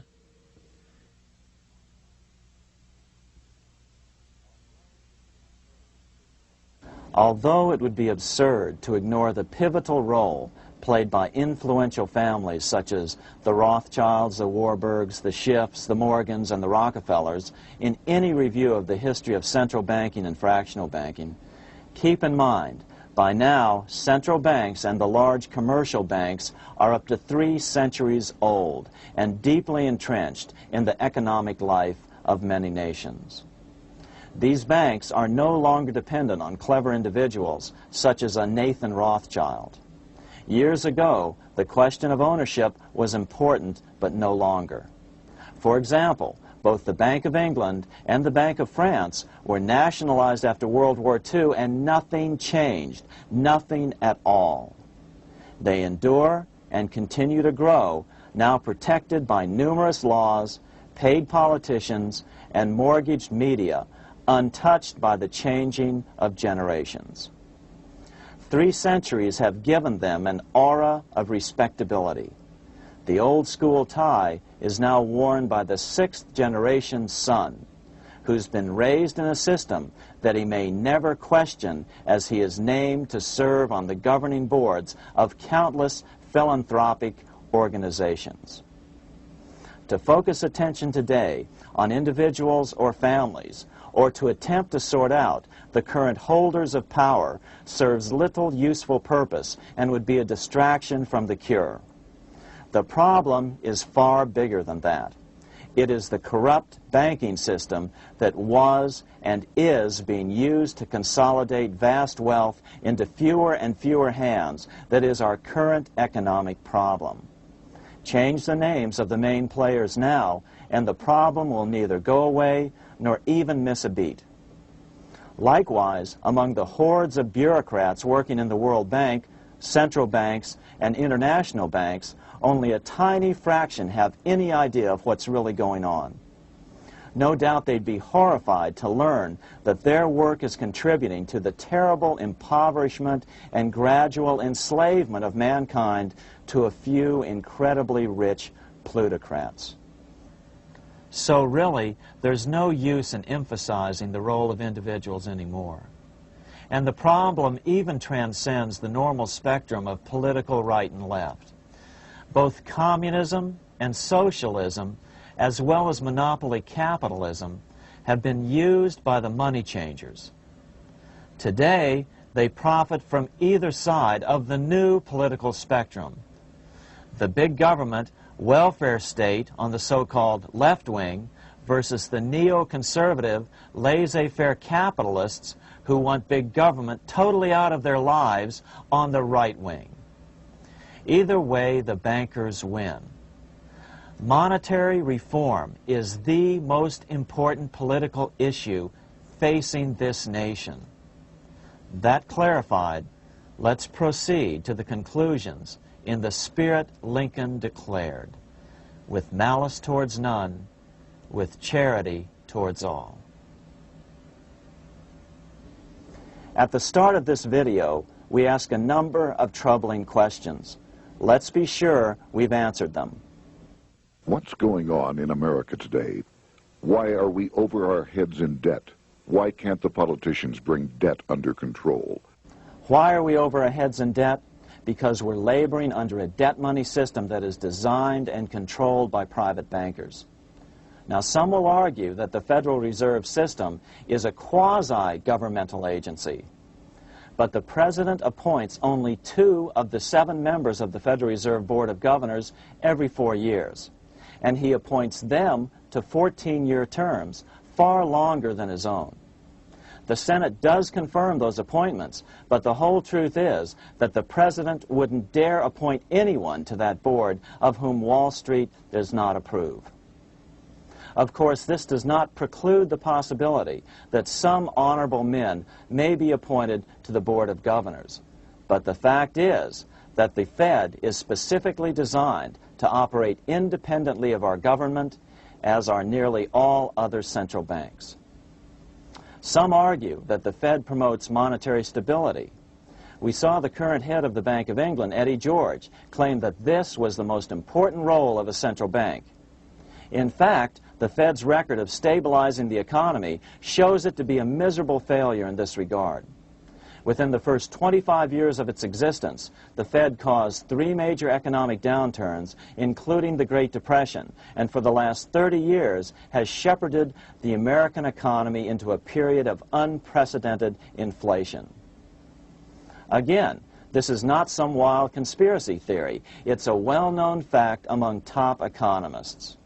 As Nobel Prize-winning economist Milton Friedman put it, the stock of money, prices, and output was decidedly more unstable after the establishment of the Federal Reserve System than before.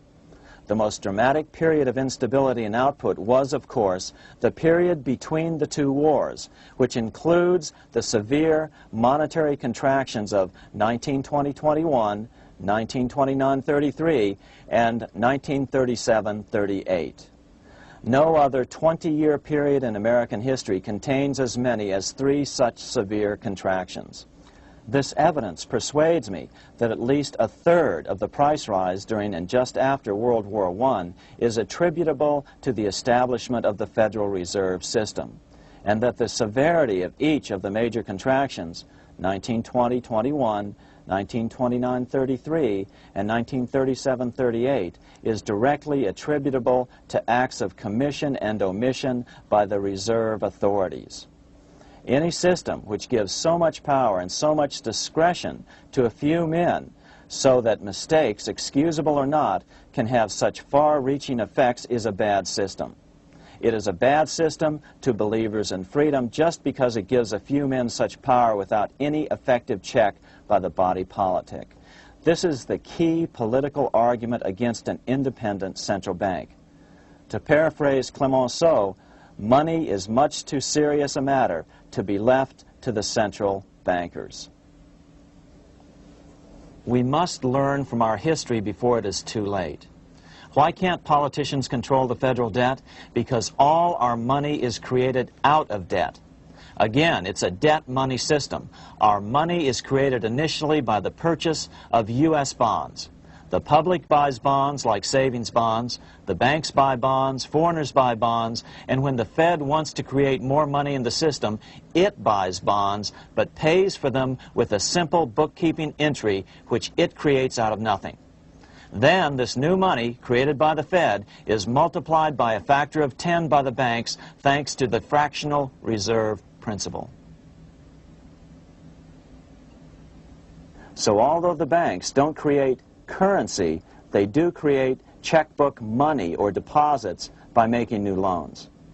They even invest some of this created money. In fact, over $1 trillion of this privately created money has been used to purchase U.S. bonds on the open market, which provides the banks with roughly $50 billion in interest, risk-free, each year, less the interest they pay to some depositors.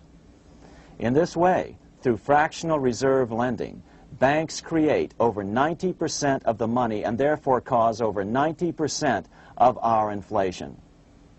What can we do about all this? Fortunately, there's a way to fix the problem fairly easily, speedily, and without any serious financial problems. We can get our country totally out of debt in 1 to 2 years by simply paying off these U.S. bonds with debt-free U.S. notes, just like Lincoln issued. Of course, that by itself would create tremendous inflation, since our currency is presently multiplied by the fractional reserve banking system. But here's the ingenious solution, advanced in part by Milton Friedman, to keep the money supply stable and avoid inflation and deflation while the debt is retired. As the Treasury buys up its bonds on the open market with U.S. notes, the reserve requirements of your hometown local bank will be proportionally raised, so the amount of money in circulation remains constant. As those holding bonds are paid off in U.S. notes, they will deposit this money, thus making available the currency then needed by the banks to increase their reserves. Once all the U.S. bonds are replaced with U.S. notes, banks will be at 100% reserve banking instead of the fractional reserve system currently in use. From this point on, the former Fed buildings will only be needed as a central clearinghouse for checks and as vaults for U.S. notes. The Federal Reserve Act will no longer be necessary and could be repealed. Monetary power can be transferred back to the Treasury Department. There would be no further creation or contraction of money by banks.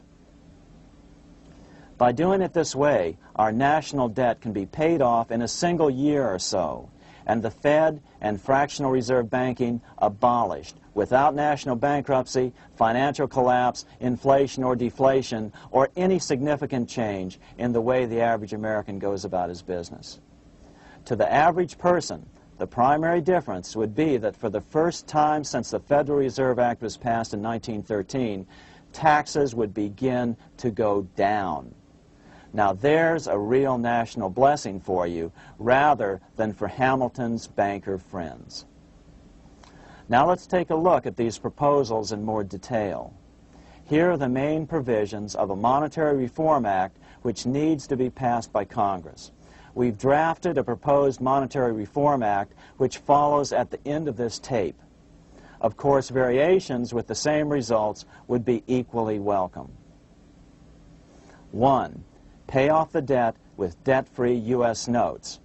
As Thomas Edison put it, if the U.S. can issue a dollar bond, it can issue a dollar bill. They both rest purely on the faith and credit of the United States government. This amounts to a simple substitution of one type of government obligation for another. One bears interest, the other doesn't. Federal Reserve notes could be used for this as well, but could not be printed after the Fed's abolished as we propose, so we suggest using U.S. notes instead. 2. Abolish fractional reserve banking. As the debt is paid off, the reserve requirements of all banks and financial institutions would be raised proportionally at the same time to absorb the new U.S. notes, which would be deposited and become the bank's increased reserves. Towards the end of the first year of the transition period, the remaining liabilities of financial institutions would be assumed or acquired by the U.S. government in a one-time operation. In other words, they too would eventually be paid off with debt-free U.S. notes in order to keep the total money supply stable. At the end of the first year or so, all of the national debt would be paid, and we could start enjoying the benefits of full reserve banking. The Fed would be obsolete, an anachronism. 3. Repeal the Federal Reserve Act of 1913 and the National Banking Act of 1864. These acts delegate the money power to a private banking monopoly. They must be repealed, and the money power handed back to the Department of Treasury, where they were initially under President Abraham Lincoln. No banker or person in any way affiliated with financial institutions should be allowed to regulate banking. After the first two reforms, these acts would serve no useful purpose anyway, since they relate to a fractional reserve banking system. 4. Withdraw the U.S. from the IMF, the BIS, and the World Bank. These institutions, like the Federal Reserve, are designed to further centralize the power of the international bankers over the world's economy, and the U.S. must withdraw from them. Their harmless functions, such as currency exchange, can be accomplished either nationally or in new organizations limited to those functions. Such a monetary reform act would guarantee that the amount of money in circulation would stay very stable, causing neither inflation nor deflation. Remember, for the last 3 decades, the Fed has doubled the American money supply every 10 years. That fact and fractional reserve banking are the real causes of inflation and the reduction in our buying power, a hidden tax. These and other taxes are the real reasons both parents now have to work just to get by. The money supply should increase slowly to keep prices stable, roughly in proportion to population growth, about 3% per year, not at the whim of a group of bankers meeting in secret. In fact, all future decisions on how much money will be in the American economy must be made based on statistics of population growth and the price level index. The new monetary regulators and the Treasury Department, perhaps called the Monetary Committee, would have absolutely no discretion in this matter except in time of declared war. This would ensure a steady, stable money growth of roughly 3% per year, resulting in stable prices and no sharp changes in the money supply. To make certain the process is completely open and honest, all deliberations would be public, not secret, as meetings of the Fed's Board of Governors are today. How do we know this will work? Because these steps remove the 2 major causes of economic instability, the Fed and fractional reserve banking, and the newest one as well, the BIS, Bank of International Settlements. But most importantly, the danger of a severe depression would be eliminated. Let's listen to Milton Friedman on the single cause of severe economic depressions. I know of no severe depression in any country or any time that was not accompanied by a sharp decline in the stock of money, and equally of no sharp decline in the stock of money that was not accompanied by a severe depression. Issuing our own currency is not a radical solution. It's been advocated by Presidents Jefferson, Madison, Jackson, Van Buren, and Lincoln. But it's been used at different times throughout Europe as well. Perhaps the best example is one of the small islands off the coast of France in the English Channel. Called Guernsey, It's been using debt-free money issues to pay for large building projects for nearly 200 years. Here we are on Guernsey, and this is the Guernsey Flower and Vegetable Market. Guernsey is one of the most successful examples of just how well a debt-free money system can work. In 1815, a committee was appointed to investigate how best to finance this new market. The impoverished island could not afford more new taxes, so the state's fathers decided to try a revolutionary idea: issue their own paper money. They were just colorful paper notes, backed by nothing, but the people of this tiny island agreed to accept them and trade with them. To be sure they circulated widely, they were declared to be good for the payment of taxes. Of course, this idea was nothing new. It was exactly what America had done before the American Revolution, and there are many other examples throughout the world. But it was new to Guernsey, and it worked miracles. This market is still in use, and remember, it was built for no debt to the people of this island state. But what if we follow Guernsey's example? How would the bankers react to these reforms? Certainly the international bankers' cartel will oppose reforms that do away with their control of the world's economies as they have in the past. But it is equally certain that Congress has the constitutional authority and responsibility to authorize the issuance of debt-free money, U.S. notes, and to reform the very banking laws it ill-advisedly enacted. Undoubtedly, the bankers will claim that issuing debt-free money will cause severe inflation or make other dire predictions. But remember, it is fractional reserve banking which is the real cause of over 90% of all inflation, not whether debt-free U.S. notes are used to pay for government deficits. In the current system, any spending excesses on the part of Congress are turned into more debt bonds, and the 10% purchased by the Fed are then multiplied many times over by the bankers, causing over 90% of all inflation. Our fractional reserve and debt-based banking system is the problem. We must ignore its inevitable resistance to reform and remain firm until the cure is complete. As the director of the Bank of England in the 1920s, Sir Josiah Stamp put it, referring to this modern fractional reserve banking system, "Banking is conceived in iniquity and born in sin. Bankers own the earth. Take it away from them, but leave them the power to create money and control credit, and with the flick of a pen, they will create enough money to buy it back again. Take this great power away from the bankers, and all great fortunes like mine will disappear, and they ought to disappear, for this would be a better and happier world to live in. But if you want to continue the slaves of bankers and pay the cost of your own slavery, let them continue to create money and to control credit." Americans are slowly figuring this out.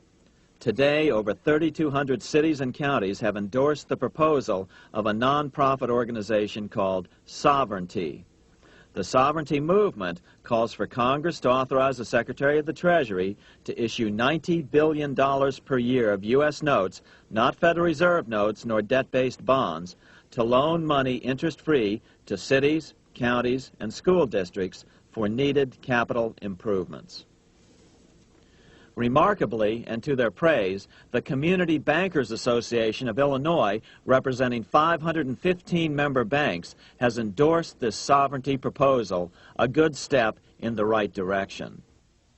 As Milton Friedman has repeatedly pointed out, no severe depression can occur without a severe contraction of money. In our system, only the Fed, the Bank of International Settlements, with U.S. bankers' cooperation, or a combination of the largest Wall Street banks could cause a depression. In other words, our economy is so huge and resilient, a depression just can't happen by accident. Unless we reform our banking system, they will always have that power. They can pull the plug on our economy anytime they choose. The only solution is to abolish the Fed and the fractional reserve banking system and withdraw from the BIS. Only that will break the power of the international bankers over our economy. And keep in mind, a stock market crash itself cannot cause a severe depression. Only the severe contraction of our money supply can cause a severe depression. The stock market crash of 1929 only wiped out market speculators, mostly the small to medium ones, resulting in $3 billion in wealth changing hands. But it served as a smokescreen for a 33% contraction in credit by the Fed over the next 4 years, which resulted in over $40 billion in wealth from the American middle class being transferred to the big banks. Then, despite impotent howls of protest from a divided Congress, the independent Fed kept the money supply contracted for a full decade. Only World War II ended the terrible suffering the Fed inflicted on the American people. In a depression, the remaining wealth of the debt-burdened American middle class will be wiped out by unemployment, declining wages, and the resulting foreclosures. If we start to act to reform our monetary system, the money changers may do what they did in 1929 and then the 1930s, crash the stock market and use that as a smokescreen while contracting the money supply. But if we're determined to fight to regain control over our money, we can come out of it fairly quickly, perhaps in only a very few months, as U.S. notes begin to circulate and replace the money withdrawn by the bankers. The longer we wait, the greater the danger we'll permanently lose control of our nation. But some still wonder why the international bankers would want to cause a depression.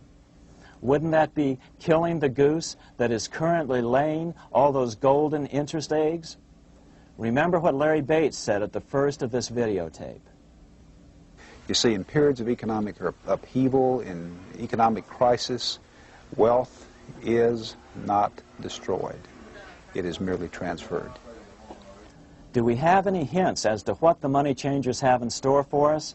Here's what David Rockefeller, the chairman of Chase Manhattan Bank, the largest Wall Street bank, had to say. We are on the verge of a global transformation. All we need is the right major crisis and the nation will accept the New World Order. So, crisis is needed to fulfill their plans quickly. The only question is when the crisis will occur. Fortunately, we probably have a little time. It's unlikely that this crisis will occur before the 1996 elections, but after that, the danger begins rising. But whether or not they decide to cause a crash or a depression through relentless increases in taxes and the loss of hundreds of thousands of jobs being sent overseas thanks to trade agreements such as GATT and NAFTA, the American middle class is an endangered species. Cheaper labor, including slave labor in Red China, which Harry Wu has heroically documented, is being used to compete with American labor. In other words, money is being consolidated in fewer and fewer hands as never before in the history of this nation or the world. Without reform, the American middle class will soon be extinct, leaving only the very rich few and the very many poor, as has already occurred in most of the world. We've been warned of all this by congressmen, presidents, industrialists, and economists down through the years. Religious leaders, too, have seen the danger. About 1898, during the time of William Jennings Bryan, Pope Leo XIII put it this way. On the one side, there is the party which holds the power because it holds the wealth, which has in its grasp all labor and all trade, which manipulates for its own benefit and its own purposes all the sources of supply, and which is powerfully represented in the councils of state itself. On the other side, there is the needy and powerless multitude, sore and suffering. Rapacious usury, which, although more than once condemned by the Church, is nevertheless under a different form, but with the same guilt, still practiced by avaricious and grasping men, so that a small number of very rich men have been able to lay upon the masses of the poor a yoke little better than slavery itself. More recently, during America's Great Depression, Pope Pius XI spoke of the same problem. In our days, not alone is wealth accumulated, but immense power and despotic economic domination is concentrated in the hands of a few. This power becomes particularly irresistible when exercised by those who, because they hold and control money, are able also to govern credit and determine its allotment. For this reason, supplying, so to speak, the lifeblood to the entire economic body and grasping, as it were, in their hands the very soul of the economy, so that no one dare breathe against their will. Educate your friends. Our country needs a solid group who really understand how our money is manipulated and what the solutions really are. Because if a depression comes, there will be those who call themselves conservatives who will come forward advancing solutions framed by the international bankers. Beware of calls to return to a gold standard. Why? Simple, because never before has so much gold been so concentrated outside of American hands. And never before has so much gold been in the hands of international governmental bodies such as the World Bank and International Monetary Fund. A gold-backed currency usually brings despair to a nation, and to return to it would certainly be a false solution in our case. Remember, we had a gold-backed currency in 1929 and during the first 4 years of the Great Depression. Likewise, beware of any plans advanced for a regional or world currency. This is the international bankers' Trojan horse.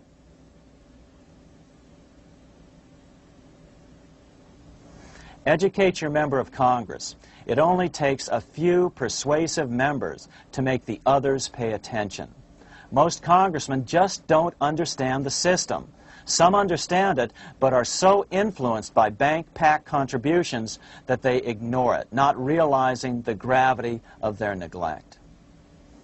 We hope we've made a valuable contribution to the national debate on monetary reform. It remains for each man to do his duty, consistent with his state in life. May God give us the light to help reform our nation and ourselves. We say ourselves because ultimately vast multitudes of men are going to be driven more and more to desperation by the accumulation of the world's wealth in fewer and fewer hands. Men will tend to become like their oppressors, selfish and greedy. Rather, let's keep in mind during this period of reform a warning not to lose sight of greater things, as Pope Pius XI put it. For what will it profit men that a more prudent distribution and use of riches make it possible for them to gain even the whole world, if thereby they suffer the loss of their own souls? What will it profit to teach them sound principles in economics, if they permit themselves to be so swept away by selfishness, by unbridled and sordid greed, that hearing the commandments of the Lord, they do all things contrary?